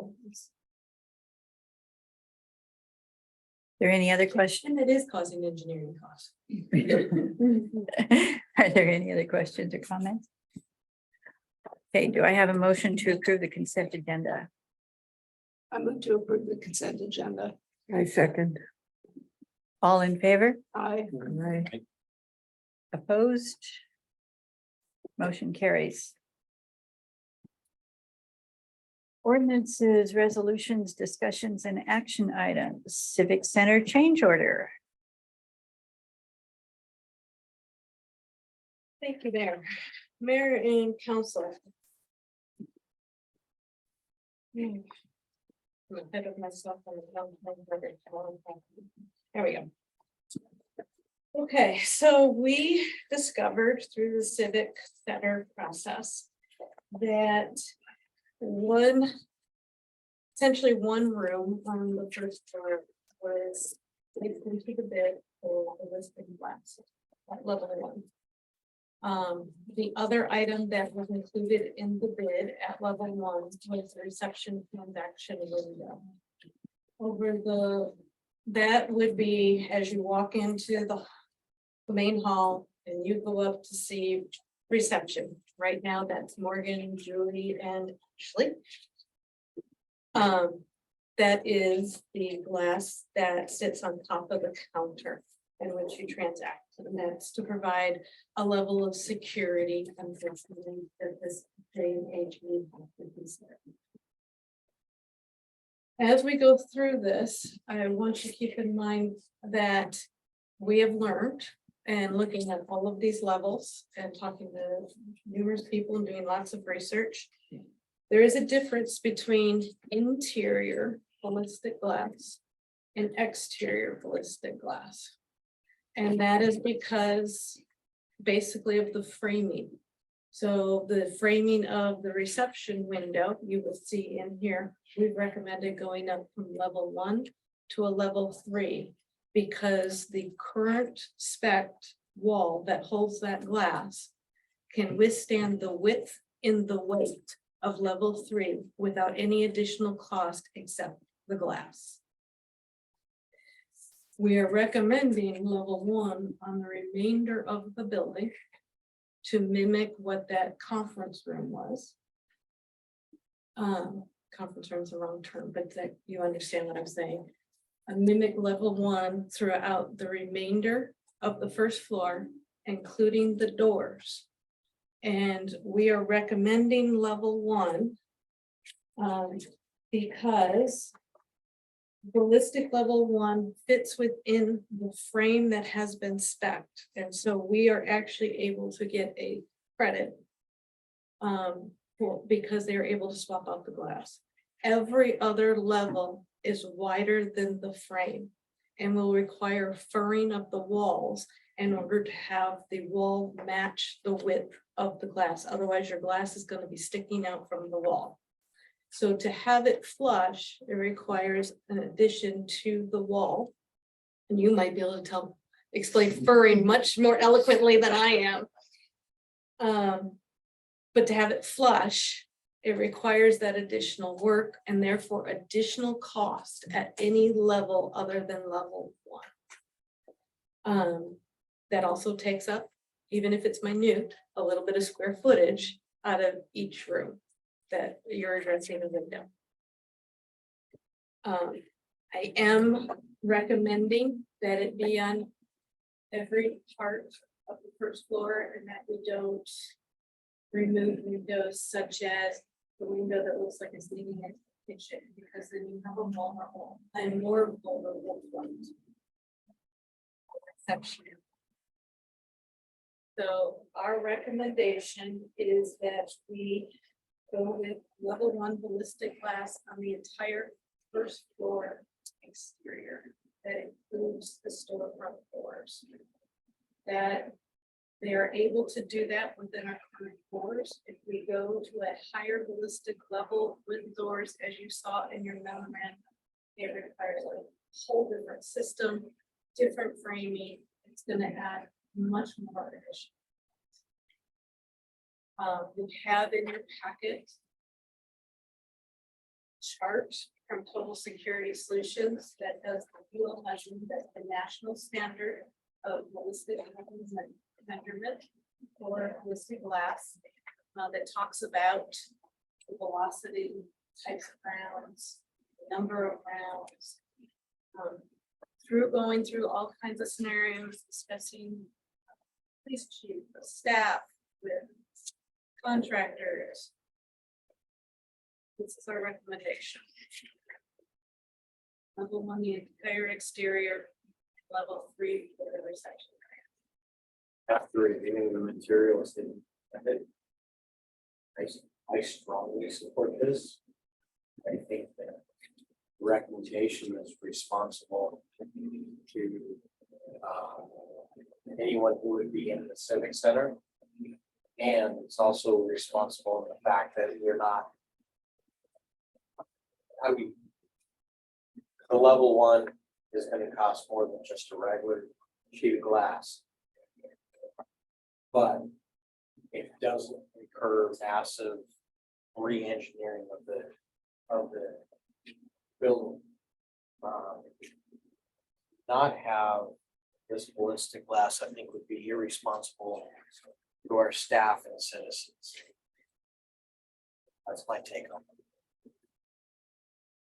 The other thing I should mention is you're considering, we have a grant in mind that we will be applying for, but we need to know what the council decision is because we need a scope in order to apply for the grant. So you're aware of that. What is the standard for other public buildings? Probably here. We talked to numerous public buildings. As you might expect, unfortunately, as things change for the worse every year. it- Public buildings do what they can and the best they can afford. And they have, if you look at other facilities, they have taken different routes. Some have just done the police side of the building and left the entire city administrative portion without ballistic glass.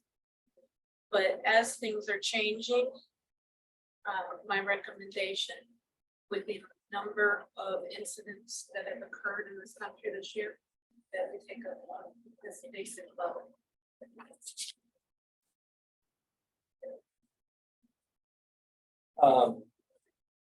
On that note, why wasn't it discussed or brought up during design?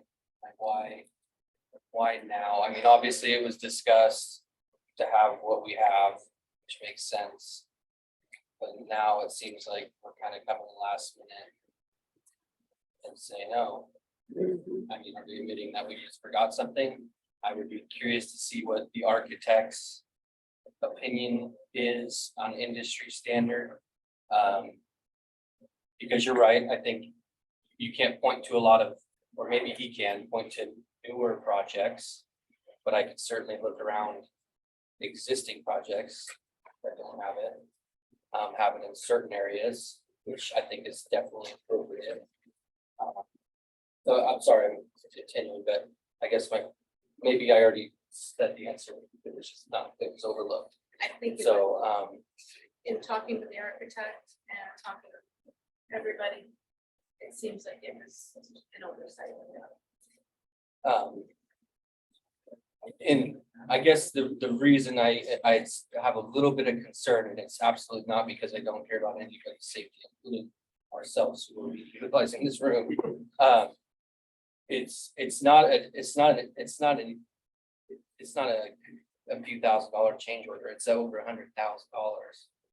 And that completely wipes out all the value engineering that we did. I get that it pencils out to what the original bid was, and that looks pretty, but we just completely wiped out all the value engineering on, and the whole goal was to try to get this as low as possible. And so I guess I would want to look at all avenues. I mean, the building minus the community center is it's gonna staff, from what I understand, it's gonna all be protected more or less. The staff isn't going to be more hanging out in the community.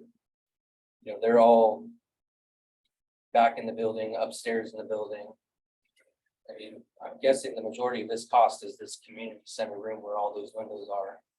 I mean, there's a kitchen window and then something in the back. Like, have we looked at? You know, it's a tough pill to swallow, and it's hard to stand on a side of being against it, because I'm not against it, but it's really hard, and you know, we have to be fiscally responsible. And granted, we're staying underneath the original bid amount, but we're back up to it after all that time spent value engineering by the architects, by the contractors. I just, you know. I think we have to take into consideration that the community room not only is going to be used by us, council, by the court, but it is also a community room that's going to be utilized by the community at large. And I totally get your point, Kevin. But on the other hand, I think month after month, you're just seeing more and more evidence that this is the world we live in. And so I know it's a tough pill to swallow, but budgetary wise, but on the other hand, the other side of that coin is doing everything we can to be responsible. And I get that. You have the same issue dining on Third Street or dining on Main Street. I mean, you're protecting yourself from a drive-by shooting essentially. An active shooter can access the lobby door and go inside the building, and the bulletproof glass is on the exterior of the building is no longer adequate. It doesn't mean anything. Am I wrong? I mean, a public, it's no different than, and I'm just throwing out scenarios, you know what I mean? Something that the public can access that It lobby. can be a public Do bad member things. of the audience at a council meeting. And so that's just things that go through my Sure. mind. It's a shame that we Sure. live in this day and time where we have to have these conversations. You know what I mean? Things of schools and everything comes to mind and emotion. So I'm not saying I'm against it. I want to make sure we look at it holistically and think about it because it's over $100,000. We're hoping that we have a grant. And we're hoping. And that grant, the maximum award amount is 100,000. And we're looking for other grants. And we have looked at scenarios of what if we don't do it here? What about here?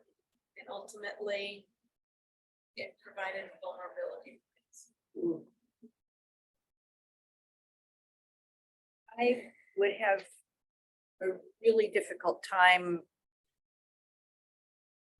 explaining to somebody why we decided to save $100,000 when their kid's laying on the floor. That's it.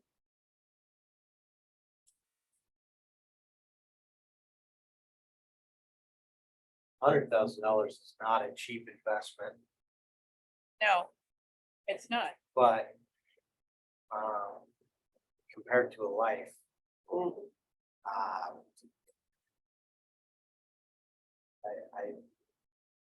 I understand the concern behind the money. I absolutely respect that. That's one of the reasons why I chose to be in government, is to protect people and their money.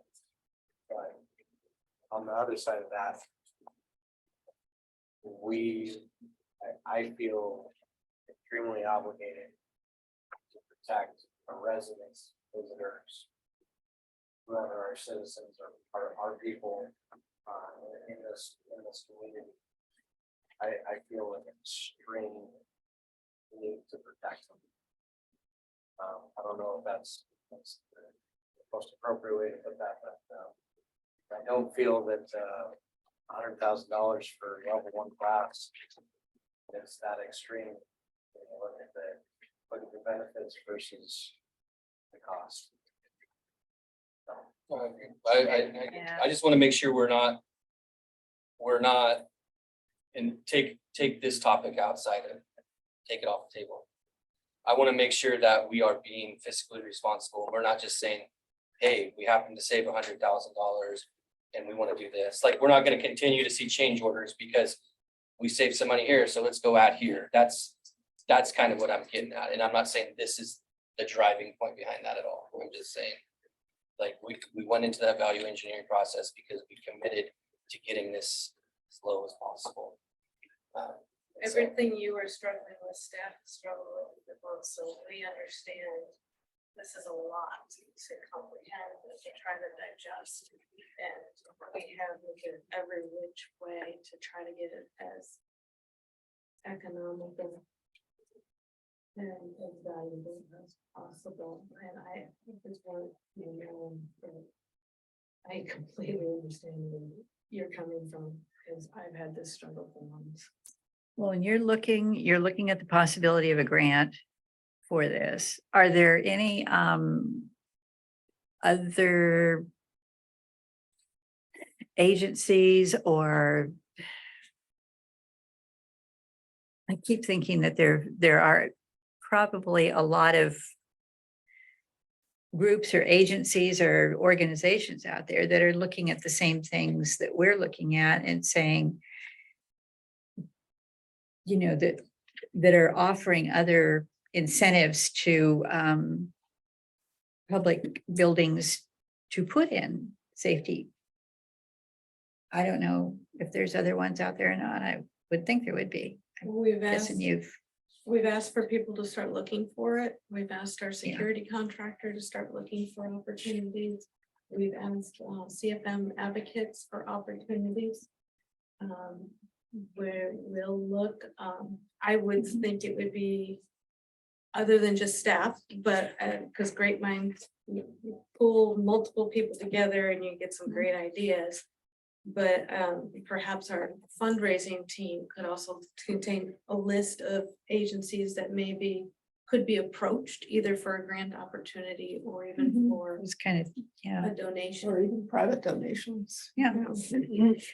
Yeah. And just for one, Kevin, when you brought up about, all the other soft spots, like walking down Third Street or dining or whatever, and I understand that, but I consider our municipal building and any municipal building or government building, unfortunately, is more of a target, potentially. No, it's, so I think we have to look at it with a more critical eye than maybe someone would with a restaurant.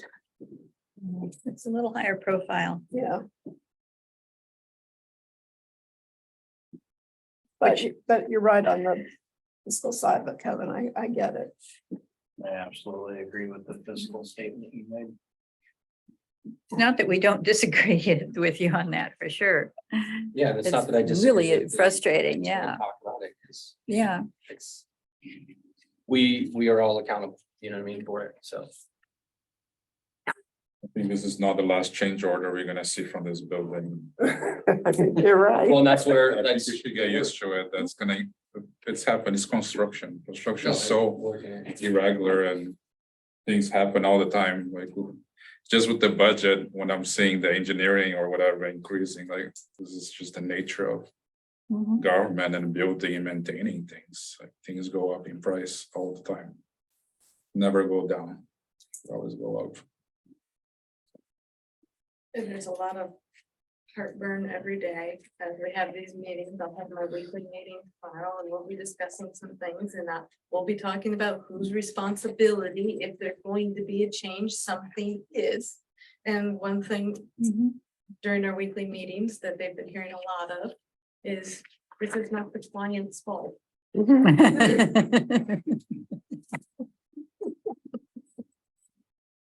Not bad.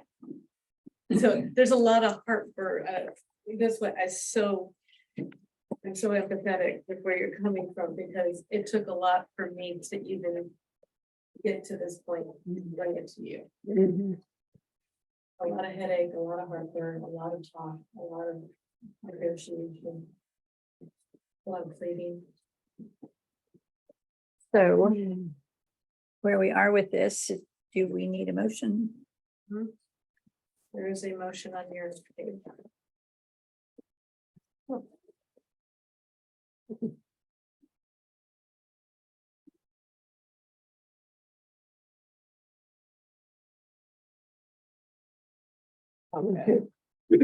I make a motion that the city council authorize the addition of level 1 ballistic glass on the, it says entity or entire of the Entirety. Sorry. entirety of the first floor of the Civic Center and upgrade the reception transaction window from level 1 to level 3 and authorize the mayor to execute all necessary documents.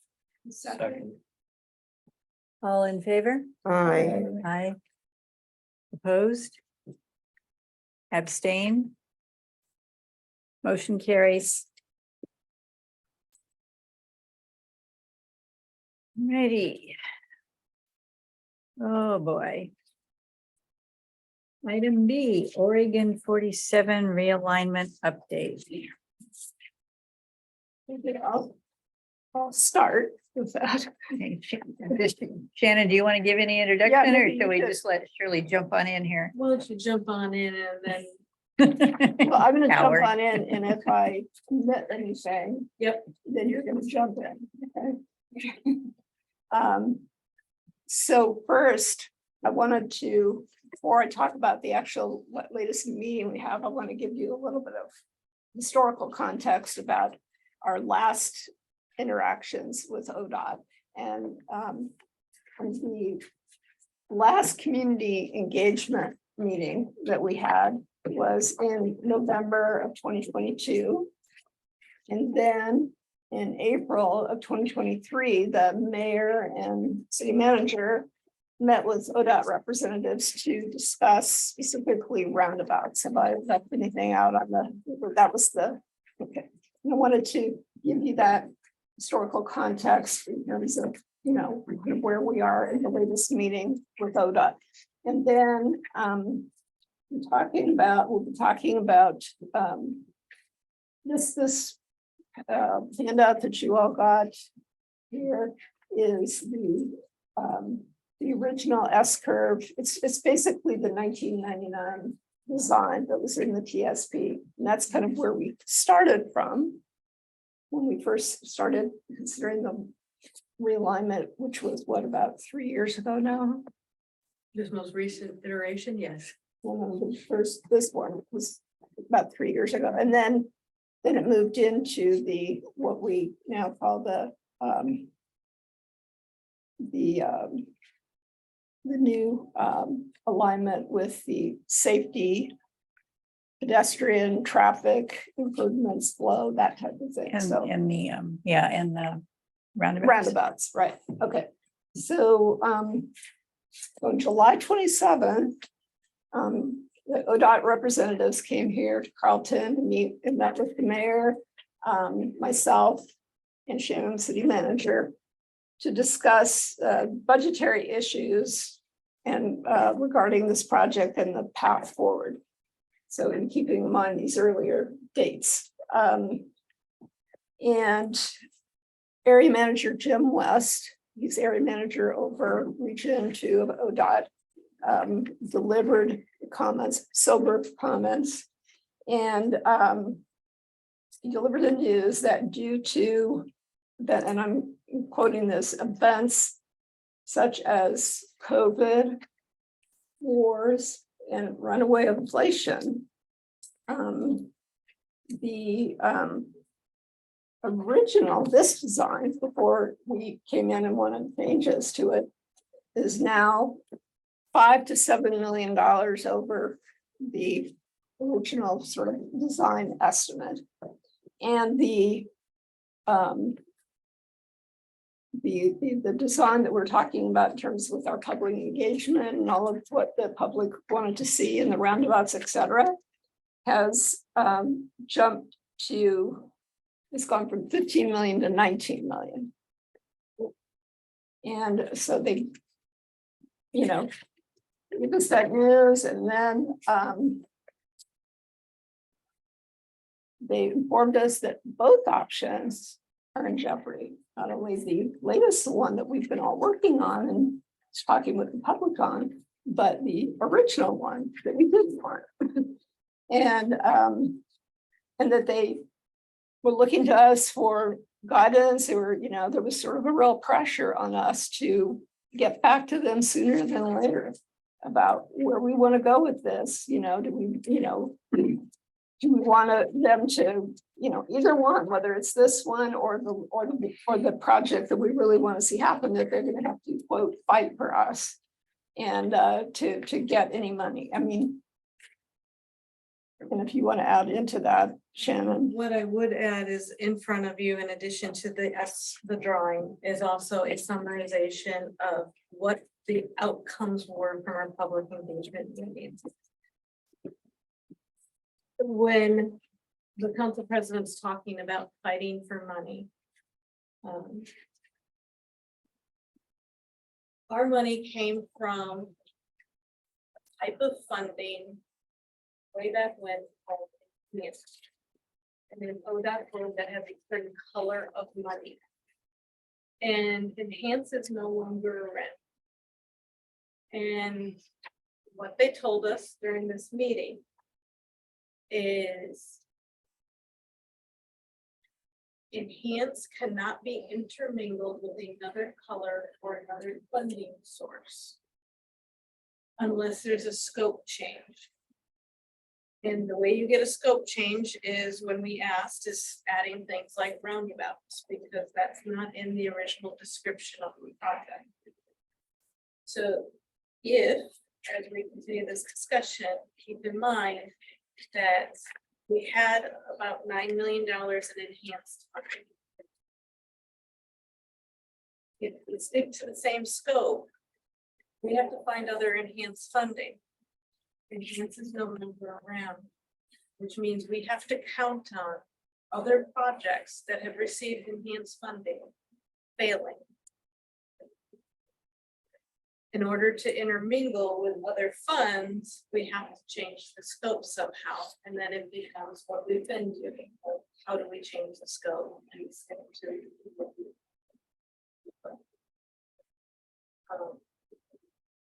So those are part of the points that we continuously discuss. Keep going. Keep going. Sure. So You're doing a much better job than I would.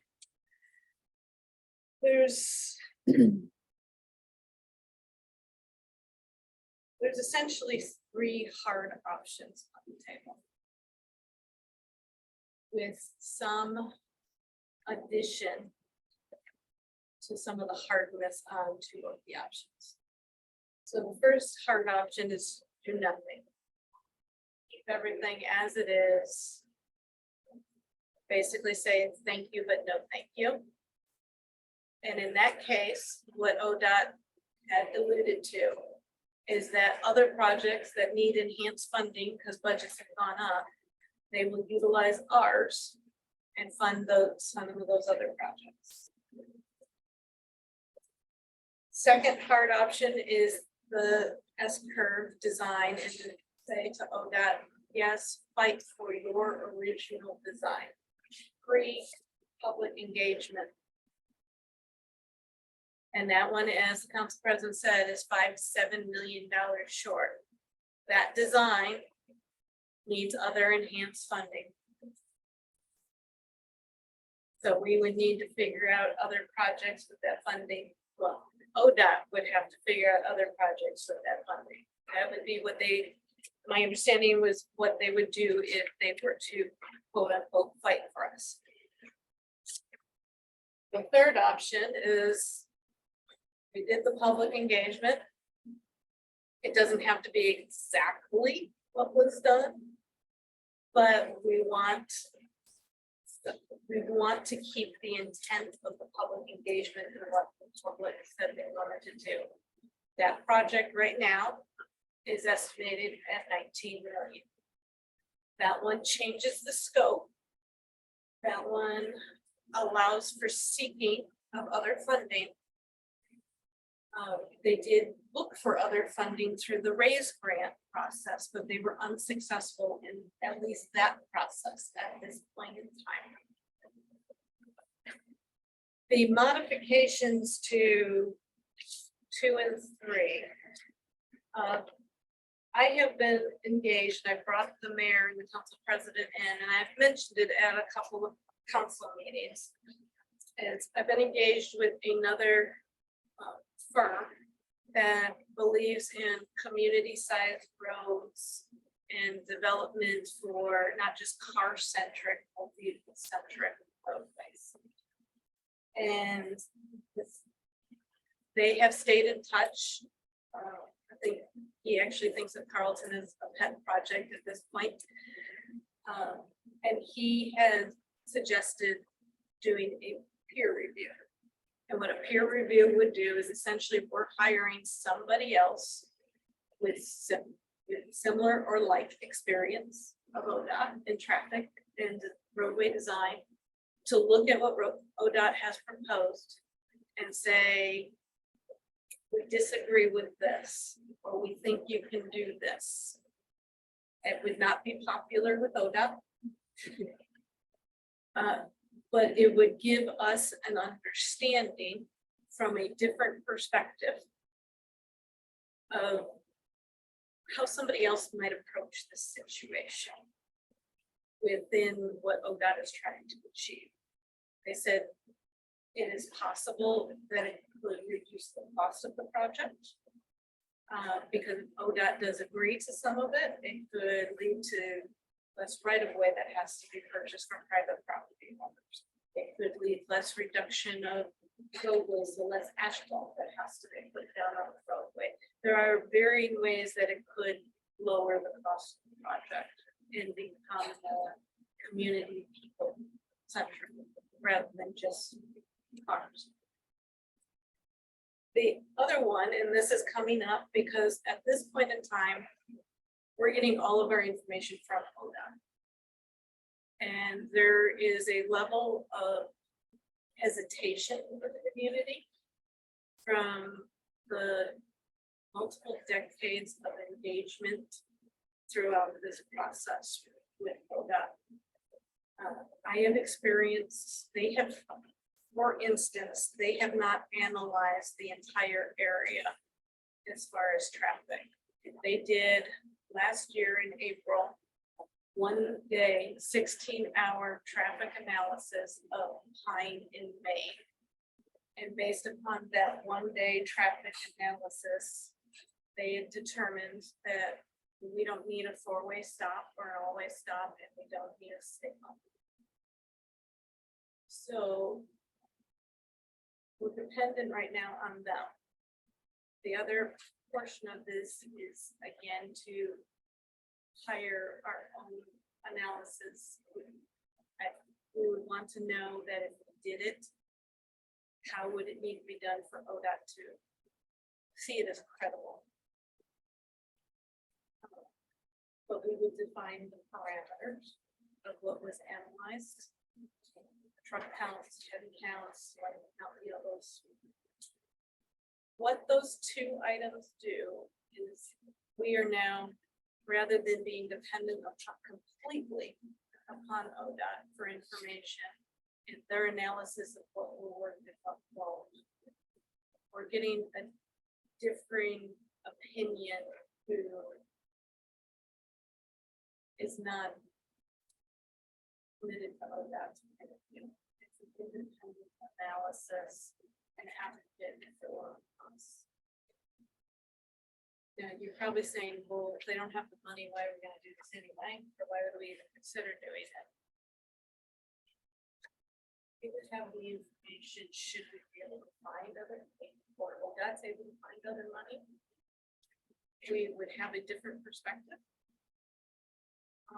And if, as this project has, over many, many years, even if it pauses now, and it's picked up in another 5, 10, 15, 20 years, at least the person picking it up has a little bit more updated information. Because until that traffic study was done last year at Pine and Green, anything else related based upon data much better than that. Much better. That would be accurate. I understand your perspective completely. How much is for this review of this outside company? So a peer review, we got a real ballpark, because I put people on the spot. Real ballpark is about $5,000. A traffic study could be about $10,000. The one thing that I did talk to the mayor and council president about is we have some property owners that have a lot that this project would impact considerably, that may be interested in assisting with some of the cost.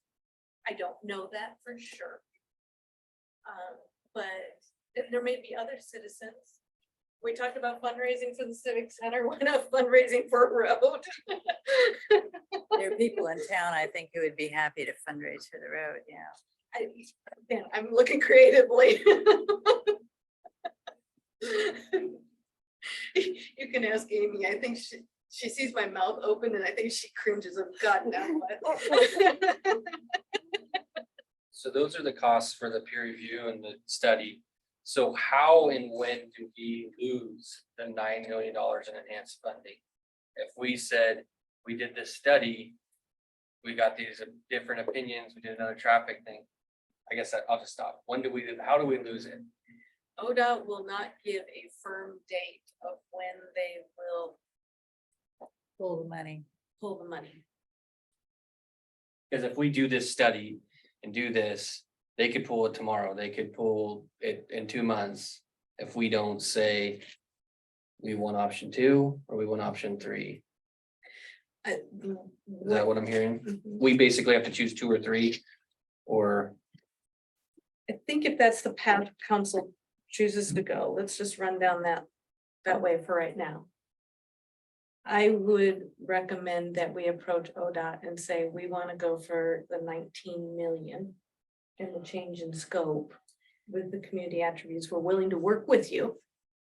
But we want to fight for the 19 million, which means we want to fight for finding additional funding. In the meantime, we're also going to assist in this process, do our own review, peer review, indoor traffic study. I guess maybe I'll back up a little bit. The $9 million isn't necessarily ours. It's ODOT's money more or less allocated to 47 realignment, right? It feels like to me, just maybe jumping ahead, but option 2 is definitely not an option. Like, it feels like an entire slap in the face to the community to say, this is already a controversial issue, it's already a hot topic. We listened to you, we spent all this time. We're going back to the original drawing just because it's cheaper and a little bit easier. We got a better shot, but that's just my opinion. I think option 2 for me is just not even listening to it. And they know that, and for them to say, we'll fight for you for that, for something we don't want. And, you know, and to come to us after between the months of April and July and cite all of these things like COVID and wars and runaway inflation as being the cost, there seems to be a lack of transparency there, I think. There's, That was their goal in the first place. Excuse me? That was their goal since the beginning. there's Like, been I a, yeah. don't think there's a word in English, but in Portuguese, it's like you're just like making up things and trying to show that you're showing interest What's the to word? make a change. I don't know. It's like What's the Portuguese word? I want to remember that. the translation would just be like you're stuck in the sausage. It's just The, I think that's what they did here because yeah, Yeah, I think if we choose option 2, I think they'll find the extra funding and will be able to do it for us. But I don't think they're very much willing to do the $19 million there. But I agree with, I think the study will be good for us to just have a perspective there, even if it's for the future. I think that would be good.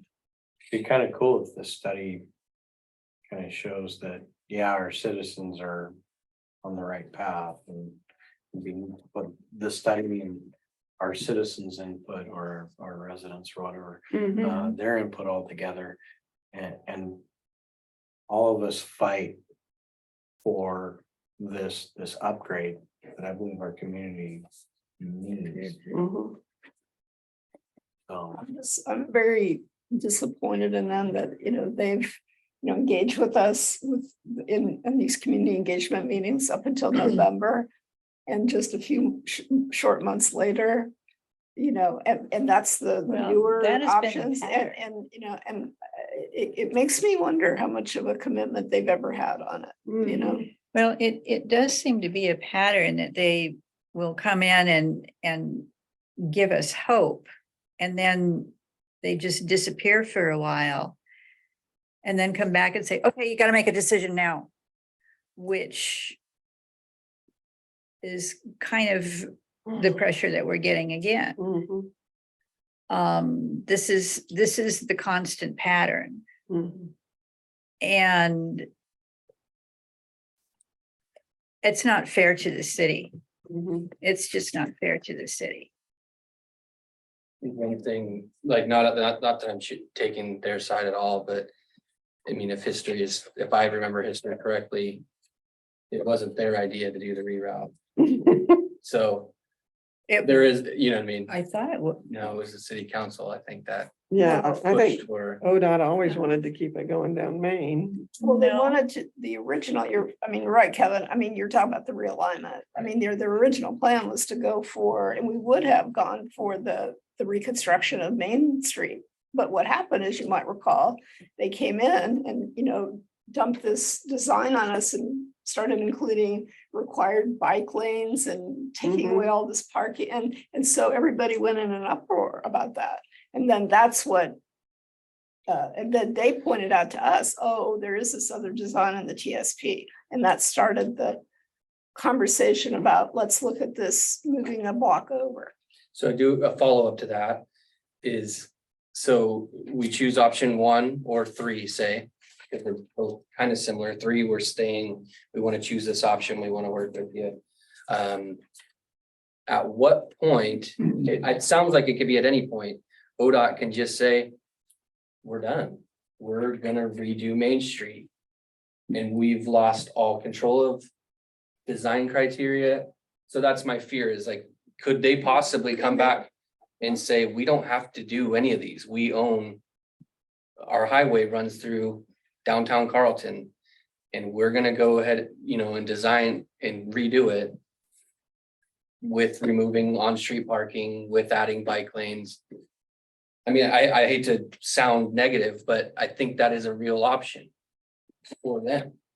If we play too much hardball, you know what I mean? I think at the end of the day, they need to redo their highway. That's what started this conversation.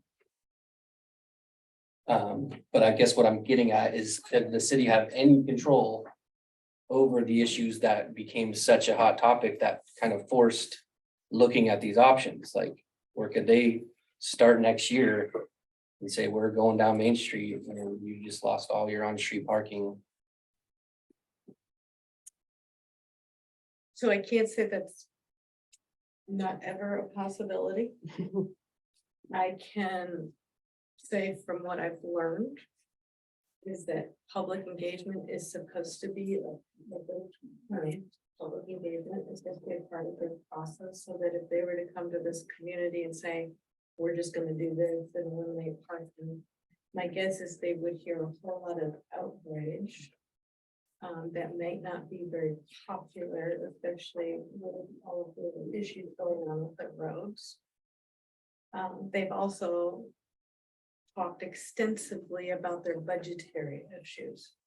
So unless they were to get capital funding for this, at least what they're saying at the moment is they wouldn't have maintenance money. Could they not use that $9 million that's allocated for 47? They would have to change the stick.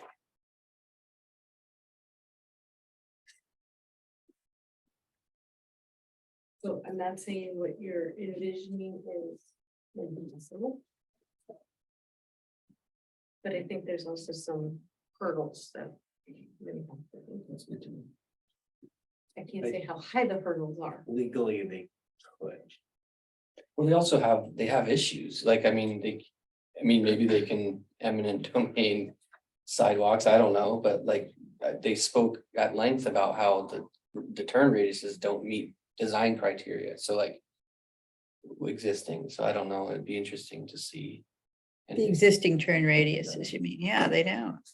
I think for them, I mean, as Shannon said, for them to come in and tell us legally they could probably do it. We're just gonna do it the way we wanted to in the first place, going down Main Street, the heck with it.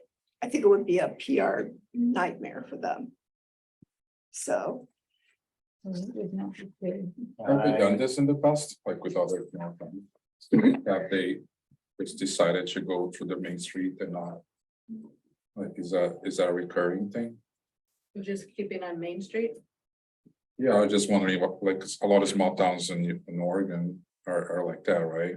So I wonder if they have done this in the past, like small towns trying to realign and having some side road.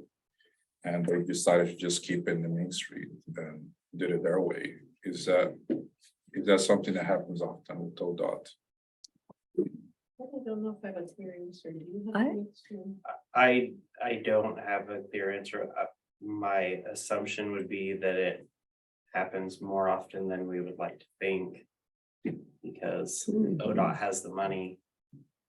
And I think they, They're the they state. normally, if it's They're the get your new state. road, but we're gonna build it how we wanna build it, Mhm. or don't get your new road.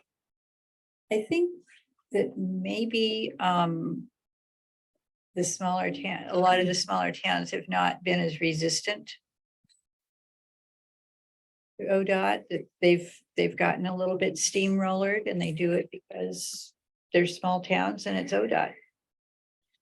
But kind of sounds like small towns get. I don't know if under- it's just small maybe- towns. Maybe underserved by, I don't know if it's just the Agency? small communities. is that a possibility? And we don't have enough voice, therefore we don't get as much attention. Yeah, let's sue ODOT. I wasn't trying to go. I don't, Start on that for us, please. I don't necessarily, yeah, I'm not so sure about that. I had a follow-up question on the peer review aspect of it. So you talked about it from a non-vehicle centric perspective. Is that fair?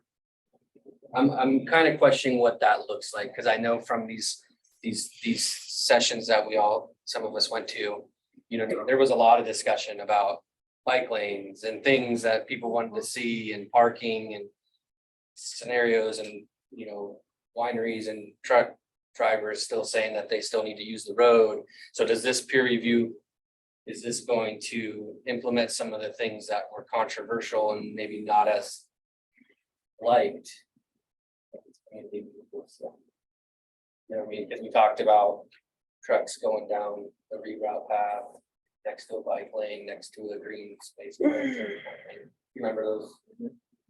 So I'm just kind of, when I hear non-vehicle centric, and especially with ODOT, they're in the business of moving traffic. Which does include bicycles and pedestrians. Right, but just like curious, like what lens are they coming, I am sure we are they coming at from it as, you know? And I'd like the mayor to chime in. Because she was involved in the last conversation. Ironically,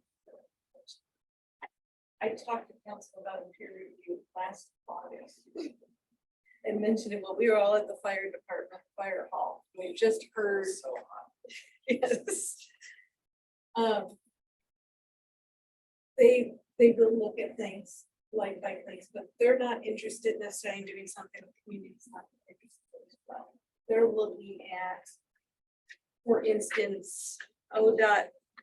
We talked about, when we envisioned roundabouts, the community talked about smaller scale roundabouts with a mountable curb or larger trucks having to go over that.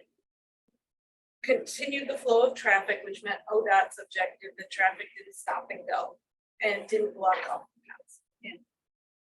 ODOT has come back and said, we looked at it and based on our traffic data, we've designed it for truck size in the roundabouts, be a minimum of 180 feet in diameter or minimum. Maybe bigger. So in this meeting, the individual actually got their traffic engineer on the phone, got him out of dinner. And said, what's your experience? And again, hadn't seen it, this is just off the cuff. Said, I think you could move the traffic in 120 feet. Well, that's a 50-foot difference in which you're not buying right of way. You might be able to make it more crossable for pedestrians. Maybe not even damaging the property around it so much. So, I think it would be responsible. these are people that have done some large projects in other cities. They've done All the good stuff.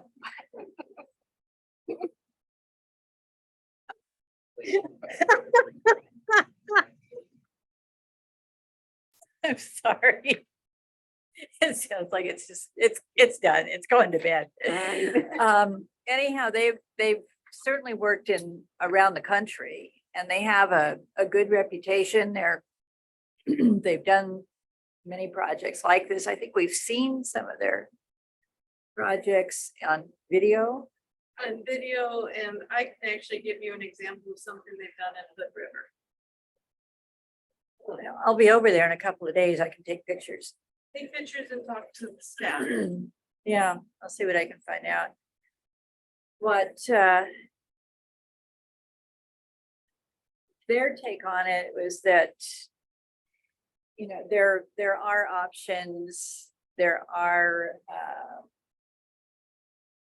ways of getting the same results with maybe not as drastic of a project as they've been talking about. And maybe doing them with having more concern and more care for the people, the citizens and the community and pedestrians. I don't know how long they've been in business. Yeah, they've been around quite a while. So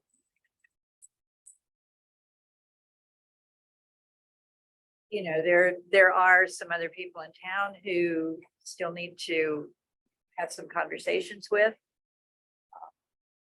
Maybe we could figure out some ways to subsidize the study. And it doesn't have to be this group. I connected with this group because they have a shared philosophy that matches the community philosophy towards this realm. But it's, and as Shannon said, we can go ahead and do this and even we're now at what, almost 50 years talking to ODOT about fixing this situation. I think after 50 years, something's got to give here.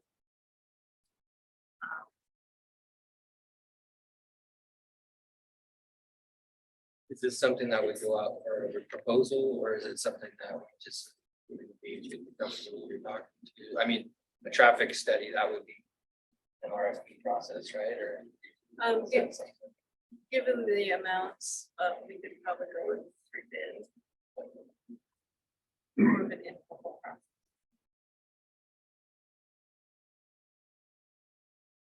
It might depend on who ends up taking the study. Well, those two things do, the traffic study, it gives, at the end of them, gives us how we rate traffic, which we currently do not. Yeah, it's kind of, And we're not. I can't believe when you said the study of 16 hours or whatever, it's probably on a Sunday, start at 5 p.m. That's kind of the problem, I think, for trying to make any kind of a decision right now is we're basically flying blind. They are not doing some cooperating. You know, they're not willing to do any studies to actually take a serious look at how the city is affected by the vehicles that are coming through. And we don't know, I mean, we have a pretty good idea of what the problems are, but we don't have the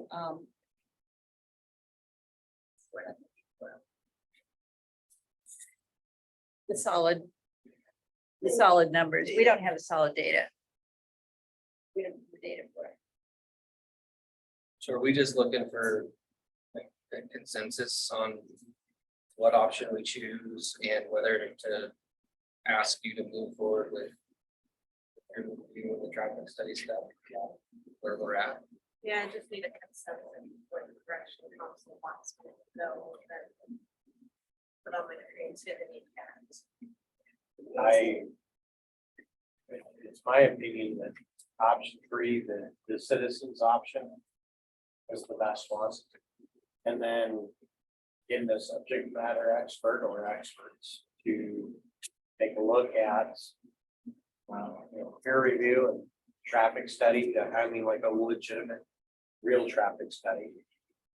It spans more than one day, it spans more than just one road. We need to know what's going through in order to accommodate. And then also, what's this traffic gonna look 30 years? Are we building for today? Or are we building for the future?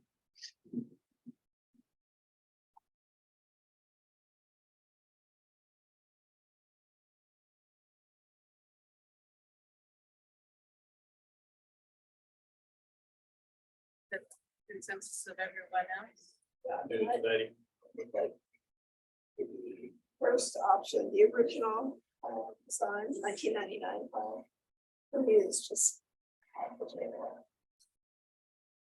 So, I mean, to me, it's a slap in the face to say, oh, we're gonna go 5 feet back. But they know we don't want that.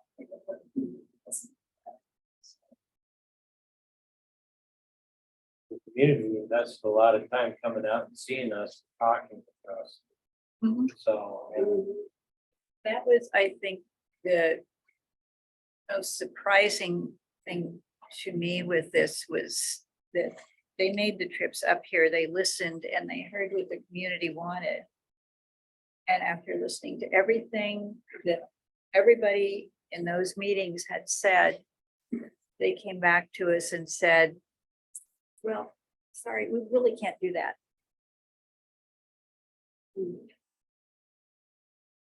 Yeah, I think it's fair to point out that ODOT's a bigger bureaucracy than the 2 people who attended unit meeting, so.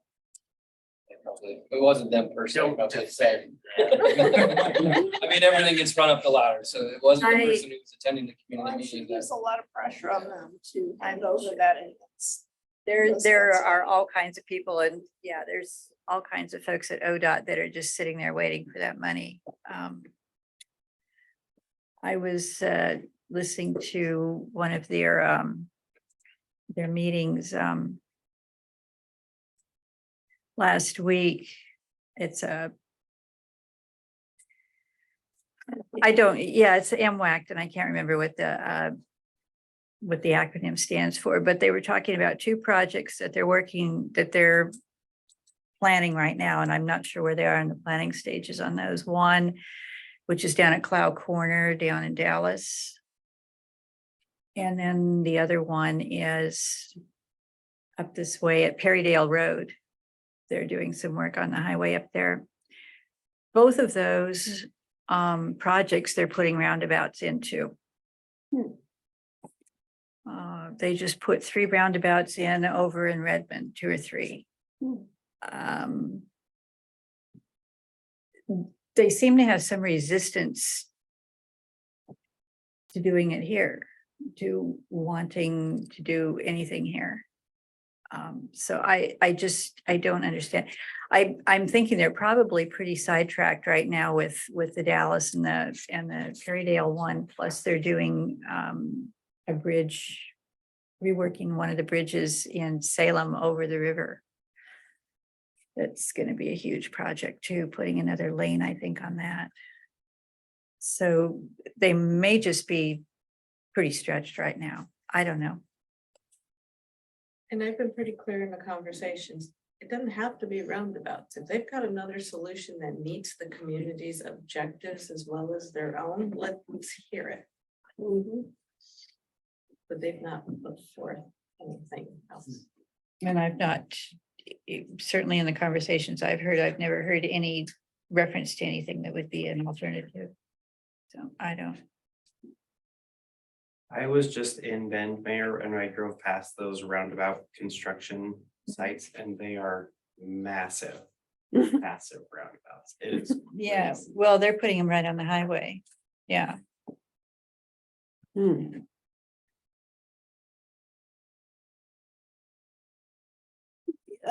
I don't know if it's appropriate now to talk about what we think our time frame should be for giving them any kind of response. That would be helpful. I vote that we said Amy will refer to pillows and she can pillow fight all vote on. We even have buttons. Buttons are good. So, my opinion that if you want something, you have to advocate for yourself. And it's the same thing that I struggle teaching my kids. If you want something, you have to say something, and the sooner you say it, the better. And you have to have a very clear message that goes out.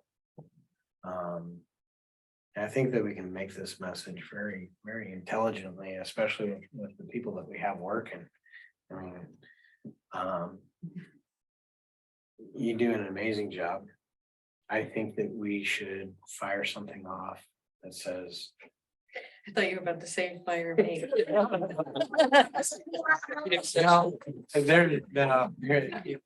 They're not allowed to fire you. I don't know who's in charge. They're not allowed to. I mean, technically, you have that.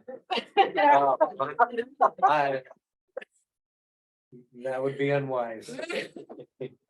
But I think it would be great to, I should refrain from the word fire, launch some sort of discussion to them saying,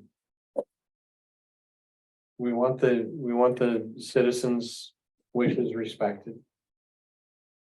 This has been on the table for what, 50 years or something? Coming up Can on we, 50. what's that? Coming up on 50. Coming up on 50. This is a project that it's time to get serious about. That's how I feel about it. I don't know how the rest of council feels, but that's how I feel about Yeah, it. I mean, I think, as I mentioned, how the context in which they presented this issue to us, to me, just can't be taken seriously. You know, over a span of a few months, you're going to give excuses to wars and COVID and runaway inflation. That's why we're $5 to $7 million over. We haven't been out of war since World War II. It's been constant. So. Let's find reasons why we can get it done and not excuses why we can't. So that's. I mean, in a way, we have been doing that for 50 years, right? So. Negatively, I think we should just take it and do it, but. Or we're just gonna do another 50 years of trying to figure it out. And I think they hold the power. That's why they say, "Are we gonna fight for you for the second option?" Because that's what they want to do it. So. I don't. My opinion is not gonna change. I don't think. I think they're gonna do what they want to do, and I think that's what I said when we first started discussing this. But I guess we can keep fighting, but I feel like it's a losing fight. It'd be a losing fight, but it's worth fighting for the citizens, residents, people. Money and time, staff. Or time. Yeah, but for them to put, are you talking about going back to the Main Street option? Because this option, the original plan, this will put us in a worse situation than we are right now. Then the Main Street. Yeah, Well, yeah, Yeah. because it creates all kinds of other problems, you know. it This basically is cuts the the city in S half. curves without the roundabout. Yeah, that That's what cuts this off, is. you know, access east and on Monroe Street. It cuts off Monroe, yeah, they just dead end it with a fence. And then a two-way stop sign on, so the traffic, I mean, trucks, cars can come from the north to the south onto, across Main Street with no stops. And it's just in a two-way, anyway, it's a nightmare. So we will be creating, adding to the problem that we already have. And option two, I don't think that there was one citizen there that was, one person there that was in favor of option two. There was nobody there that was positive about it. With one exception, that it took trucks off Main Street. Oh, right, That's it. right, right. So I guess we're back at number one, then do nothing, right? Number three. I understand hanging out with number one for right now until we get ODOT to say yes, and that's the trick, is how to get ODOT to tell this wonderful town, yes. We're gonna do it, it's right. Bend can get it, Portland can get it, all these other places are getting the help. Where's ours? Yeah, let's go ask Ben how they did it. Hey, that's an Might be option. a good They were the fastest growing city in the country for a decade. That's Wow, how they did it. wow. Okay. All right, we're doing the development code. You guys ready? Fastest developing city for a decade? Yeah, Oh, wait a minute, what happened to our great little town? Well, it's still great. not livable. All righty. So consensus is to tell ODOT we want to fight for the citizen input for that design. With our property owners, see where we can go with the peer review and possible traffic study. I like it, thank you. We'll charge forward. And on that, East Main sidewalk. I'm not firing myself. What's your next job? East Main sidewalk. Thank you, Mayor. Mayor and Council, as you are aware, we have been working hard on this one. And Nothing's easy these days. no, nothing's easy. Apparently there's COVID and wars and inflation. And busy contractors.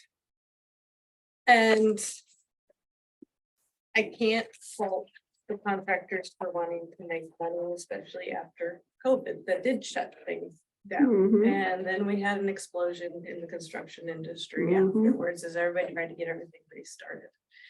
And this project, well, it's a feel-good project and it's a good project. It doesn't pay them a whole lot of money. So I understand why we thought about this. So we had a very interesting contractor, and I think they still would be if they had the time to do so. But we're trying to get this launched, and we're trying to be creative, as with everything.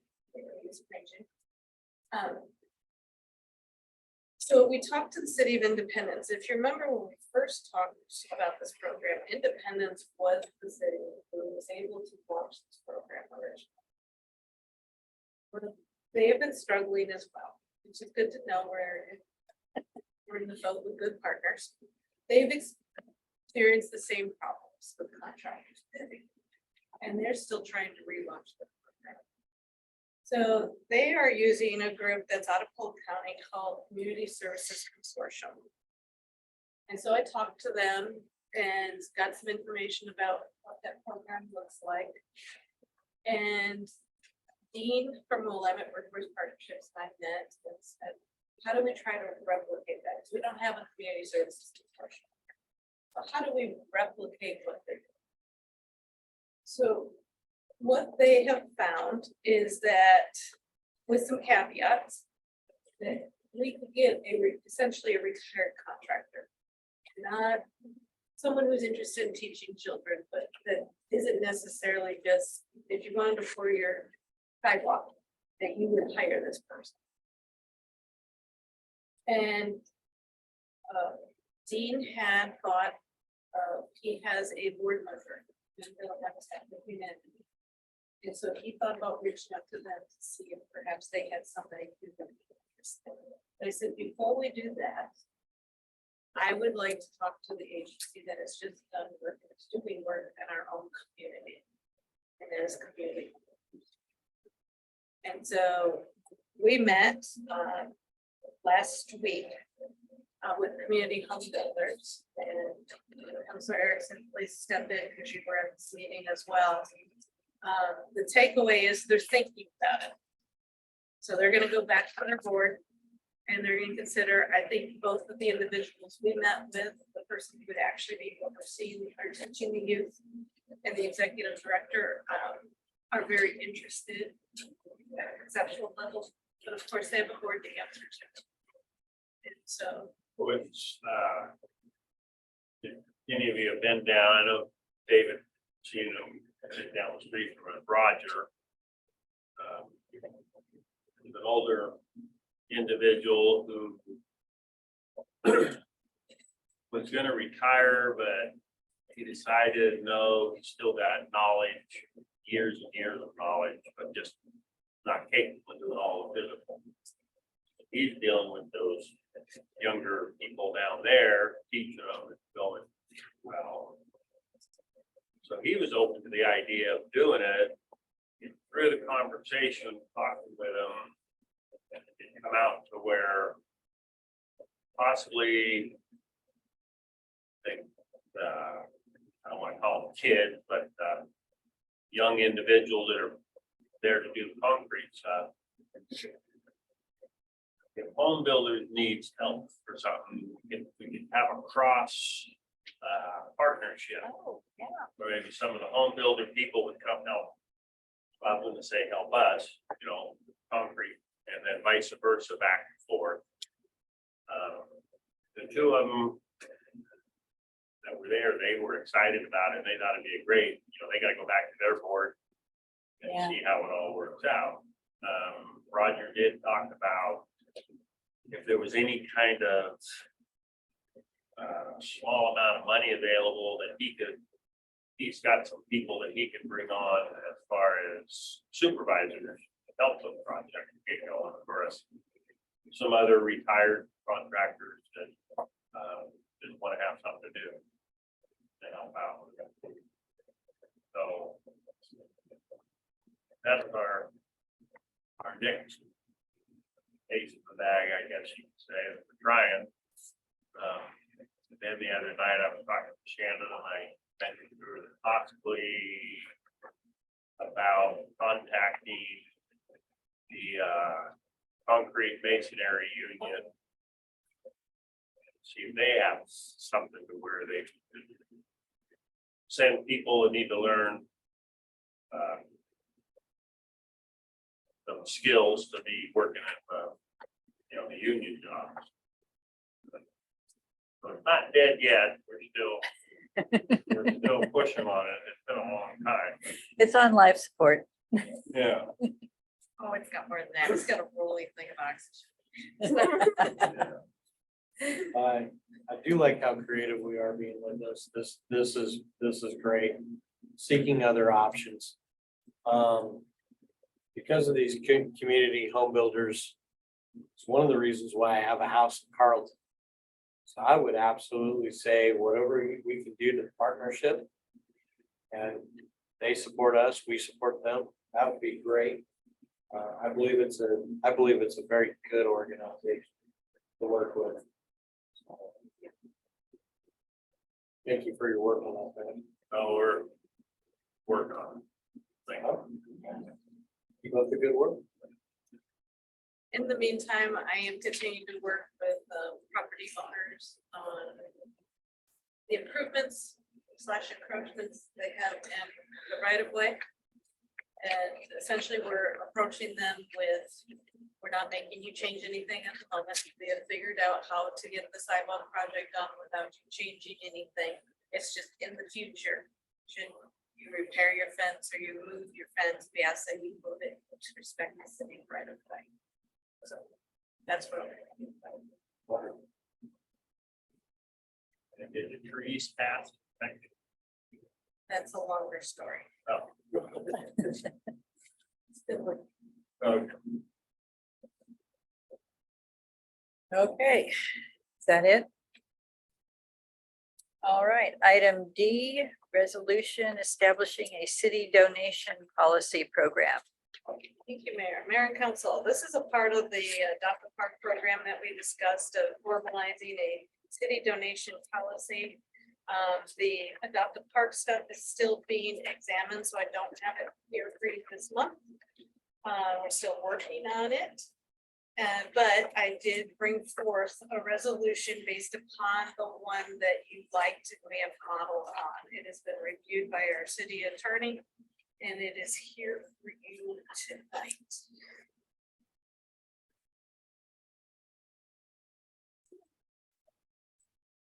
Starts at 1:15. Resolution starts at 1. Resolutions on the back.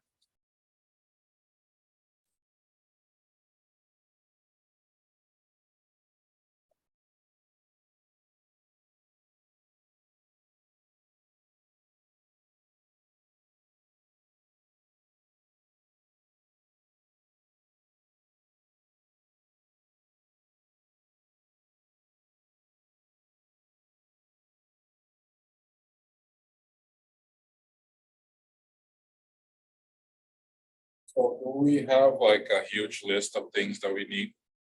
Essentially like amenities in the city. Like if someone comes and asks, like, I want to donate whatever money to something. We have that list readily available to give to people.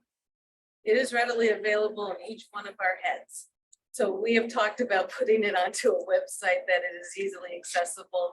And Christy and I recently spoke about getting some quotes for these things. And so they have some general numbers. Obviously, if we did a quote this year, but somebody didn't decide to donate for another 5 years on an item, we got a quote on this year, we'd have to update the quote, but at least it gives a figure. Yeah, I think that would be good because then people can make a decision Yeah. there by looking at the list, like. Do you put a cover in the basketball court or something, we have an amount, people can just. They don't. So. It could be an easy way for people.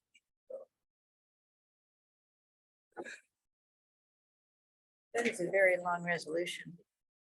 Very long resolution. Well, is it all together or how does that work? It's pages 116 through 122.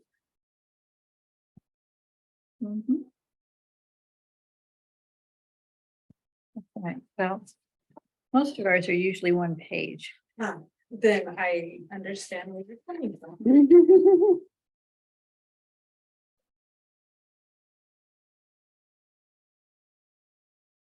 We can bring it back next month as a resolution if an exhibit.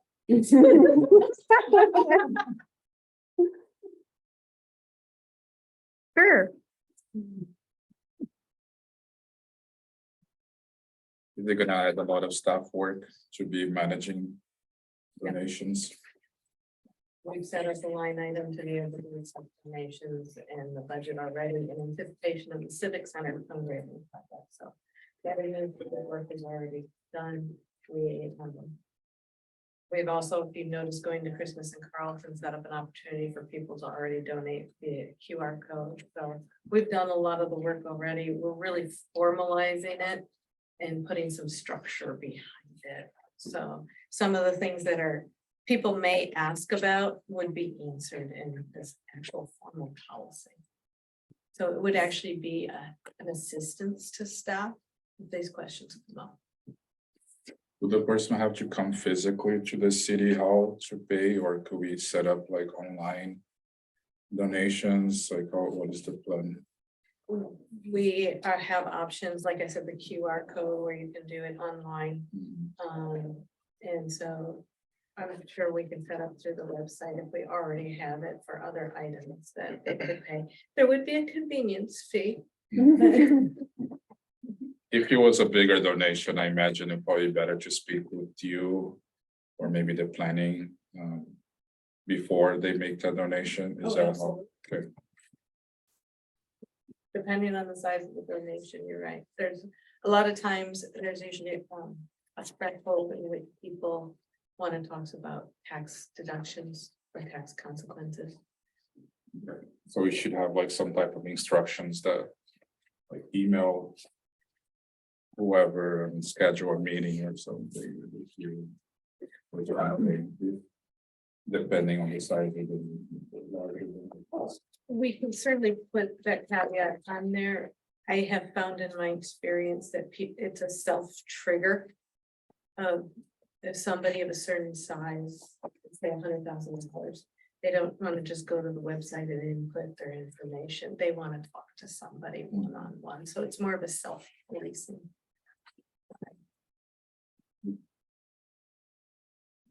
What would happen though? So if someone pays 100,000 to the website, are you gonna go and reach out to that person and try to schedule something with them? If they wanted to, sometimes they may not want to. Would- are we- Sometimes people want to donate anonymous, oh gosh. Anonymously. I know 3, I'm done. Fire me. No. We all help you. We know the word. So I have a lot of questions. So liability issues, like, it would be a problem, like money laundering or like, let's say internationally, someone just gives Carlton a lot of money. Like, do we need to worry about that? Is that something that we need to have, No, no? that's not something that we need to worry about. Good. And this policy has, there's nothing stopping people from donating to the city of Carlton right now. All this policy does is clarify what people can get in exchange, which makes it, sounds like less of a donation when I say it like that. We will gladly take the United Arab Emirates money. You don't even have to report anything to the IRS or anything like stuff like that? I don't think the city would have to, banks do. So the bank might That ask would a be a question. Christie question, not a Tyler question. So on number F, the corporate logos. They. We're a large corporate company, the steel mill in McMinnville wanted to buy that 7 acres off of. First Street and donate it to the city as a park. They wouldn't have any kind of a recognition, steel mill park or. Something that tags their name to it. So the corporate logo is different than the section on naming necessarily. But just because they donated, wouldn't mean we name the facility after them. It's not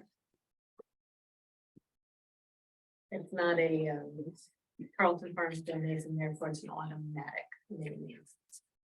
It's, the corporation is supposed to be more minimal, which is what it said here, is it's supposed to emphasize the municipal facilities. There is a section on the municipal items. It's an interesting section. If you are donating in the deceased persons, they have to be dead for 2 years or more. And if you want to donate in the name of a living persons, it has to be of extraordinary nature. But ordinary dead people are okay.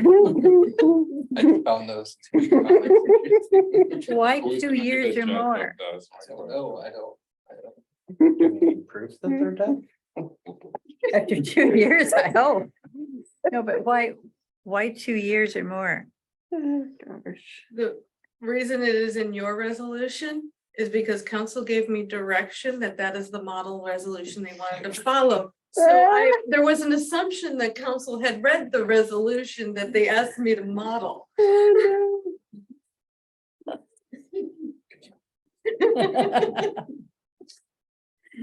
Well, I mean, there could be a good reason for it. I don't know. There might be. But that is your good reason for tonight.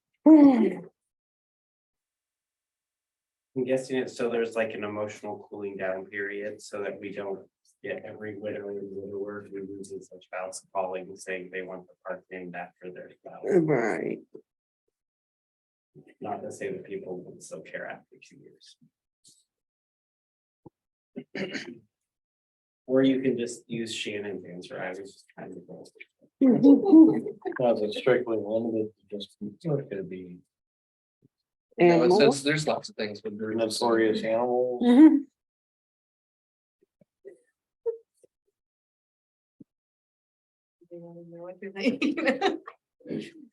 Serious.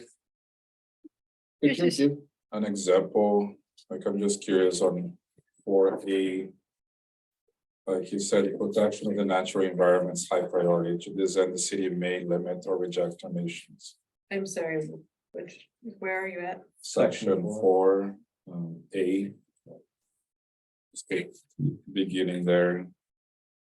I'm just trying to picture what does that would entail. Because what we're trying to say there, what is the, Somebody wanted to build big structure in the park, right? I mean, is that what I'm Yeah, like imagining a that's for? Like, sculpture or some yeah. type of art installation. Or a statue. would it come to the council to make the decision, like how are we? What is the process there then? I believe that it is not. There's nothing in here that triggers it to go to the council. Or would it just be like city manager decide on this?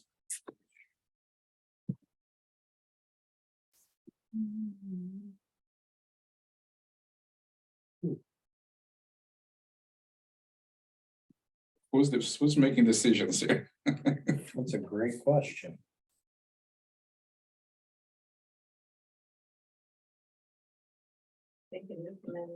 I think except for naming city facilities. Yeah, that's city council. Do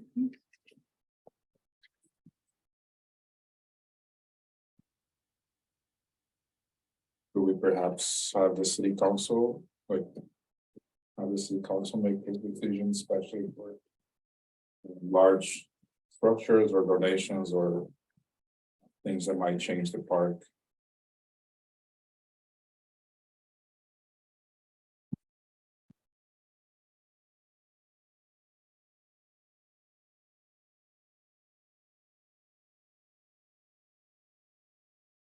Or even better. Like I wanted before to have a parks committee. If we could have that community making decisions about park changes.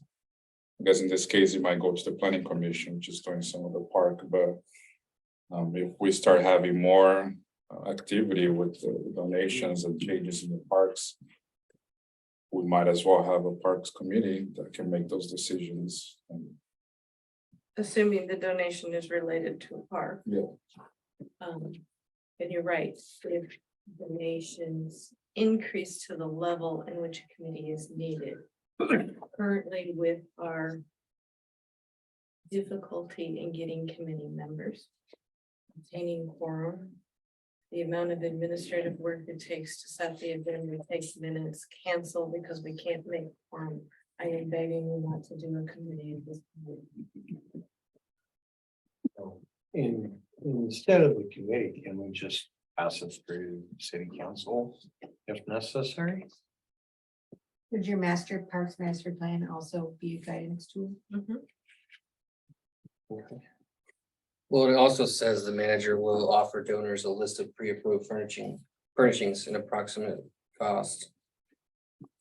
List that shall include other furnishings or structures outside of the pre-approved. Will be reviewed on a case-by-case basis, so. I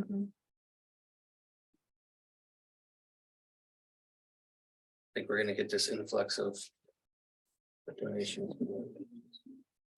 Wait for that $100,000 transfer.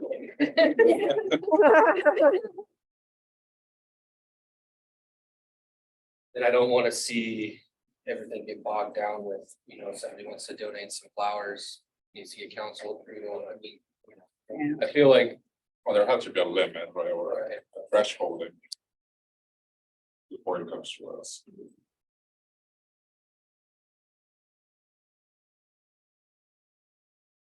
I feel like. feel like there's accountability, I mean, with the city manager, city staff. They're accountable to us in a way, you know, so if we feel like we start seeing things pop up in parks and going. The statue of whatever, you know. Statue of I Shannon. understand that you can't protect. You gotta think of. Like my trust in city staff is a. What do you mean they put Floyd's statue up there and they wouldn't put Rovers, you know? Like my idea from the Counselor Skipper, No, what is it? right next to the baseball field. No, It'd be like batting or something like that. But then is he gonna have to approve what the sculpture looks like? Right. And Younger are version we of it. considering 20 years Counselor ago. Skipper extraordinary? You know, It's true, I'm still alive. I think we should consider a lot of things just because like we have wealthy individuals around town that could make donations, and I think we need to have a good program in place before we start accepting those and have some rules or regulations in place just in case. That's my opinion. I don't disagree with that sentiment at all. I am going to reiterate the city attorney's statement. There is nothing prohibiting donations now. So these are more rules than what we have now. Okay. I don't disagree with your sentiment at all. But if there are changes you want to see before you vote on this, speak now. And does this help with the fundraising for the Civic Center? I think you kind of mentioned that that was a driver behind this. It helps with fundraising for a lot of, because it gives staff some guidelines and rules of if somebody wants to do something. Right, and it's another way to just sort of advertise that and Yeah, for the Civic Center, it show that it's it real. gives it, Yeah. gives a formal. little bit more of a structure. So for that reason, there might be the reason to kind of push ahead with it so that we're doing that fundraising right now, are we? Yes, we are. We are.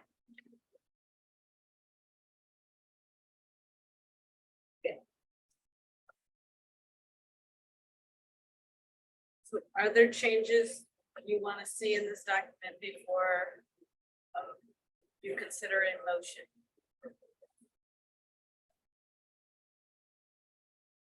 Are there any specific changes anybody wants to make?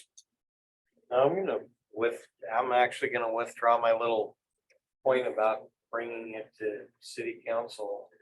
I do think that we have a city staff that we can trust and believe in.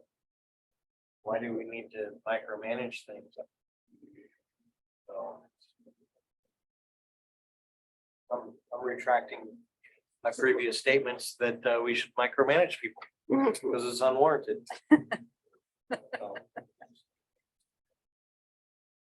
Anyone I guess else? I do see like the merit, because I mean, on the page 122, there's a bench. You know what I mean, a drinking fountain.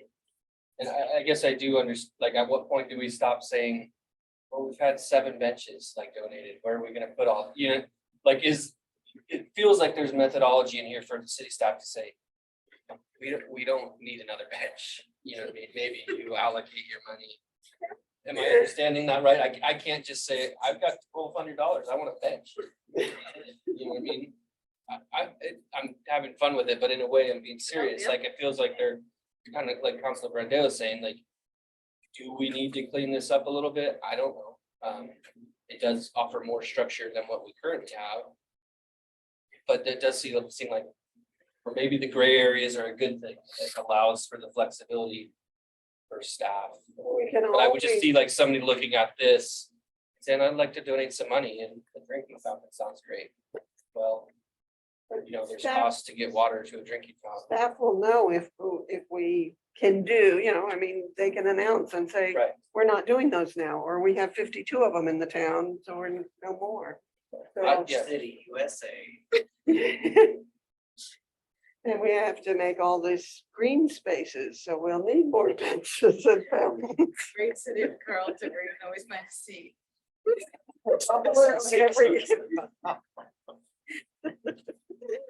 A bench on every. And a bubbler. But is it, Tyler, a resolution can be changed? Yeah, this is not locked in at all. And I think it includes the staff will review the policy Every year. Yeah. I think it's a good starting point, and it's, you know, if certain requests come in, or if there's like too many things of benches, for instance, it can always be modified. And it's impossible for us to think of every scenario right now. But we will learn going forward. Right, and staff will have input, because they'll be engaging with these people wanting to give us money. Yeah, just to be clear, nobody's breaking down our doors right now. Right, right. It wouldn't take much.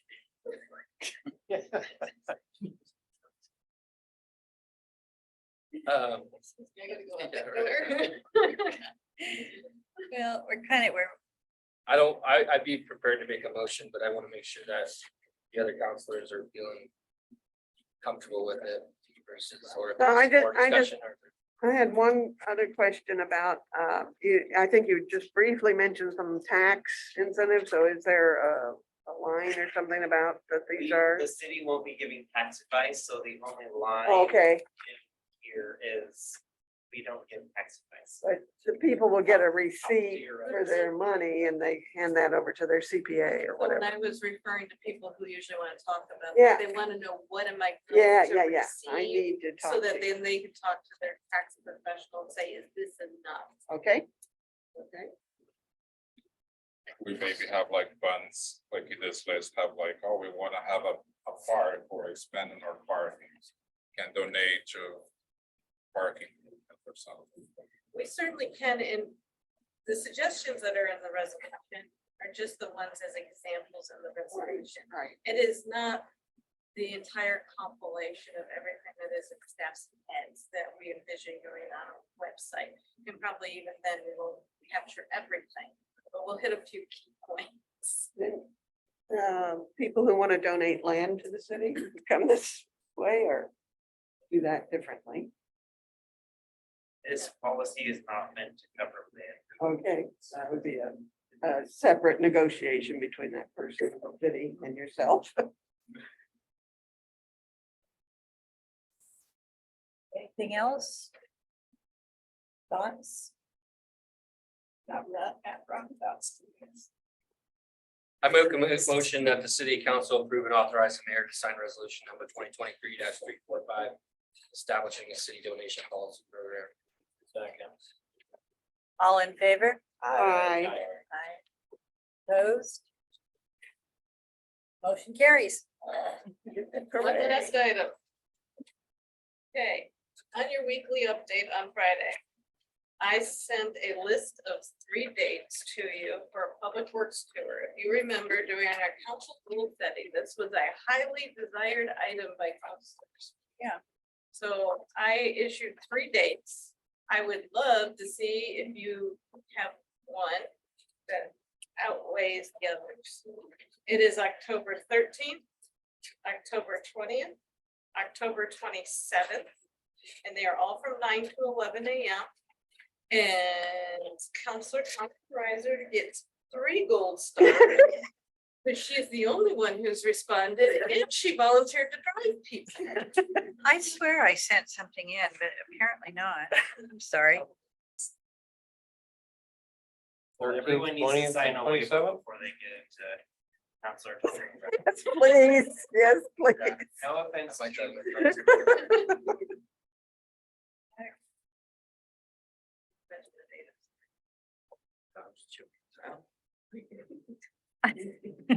October, can you say the dates again? No, Yeah. it was just a one-time shot. 13, 20 and 27. I think they're all Fridays. They're all Fridays. It's the 13th, 20th, and 27th. Friday. Oh, okay, Let's- Friday the 13th off. Whoa, You're not. Oh, on the that fires. was, Any of those dates are okay for me. I don't have, 9 to 11. that was on October.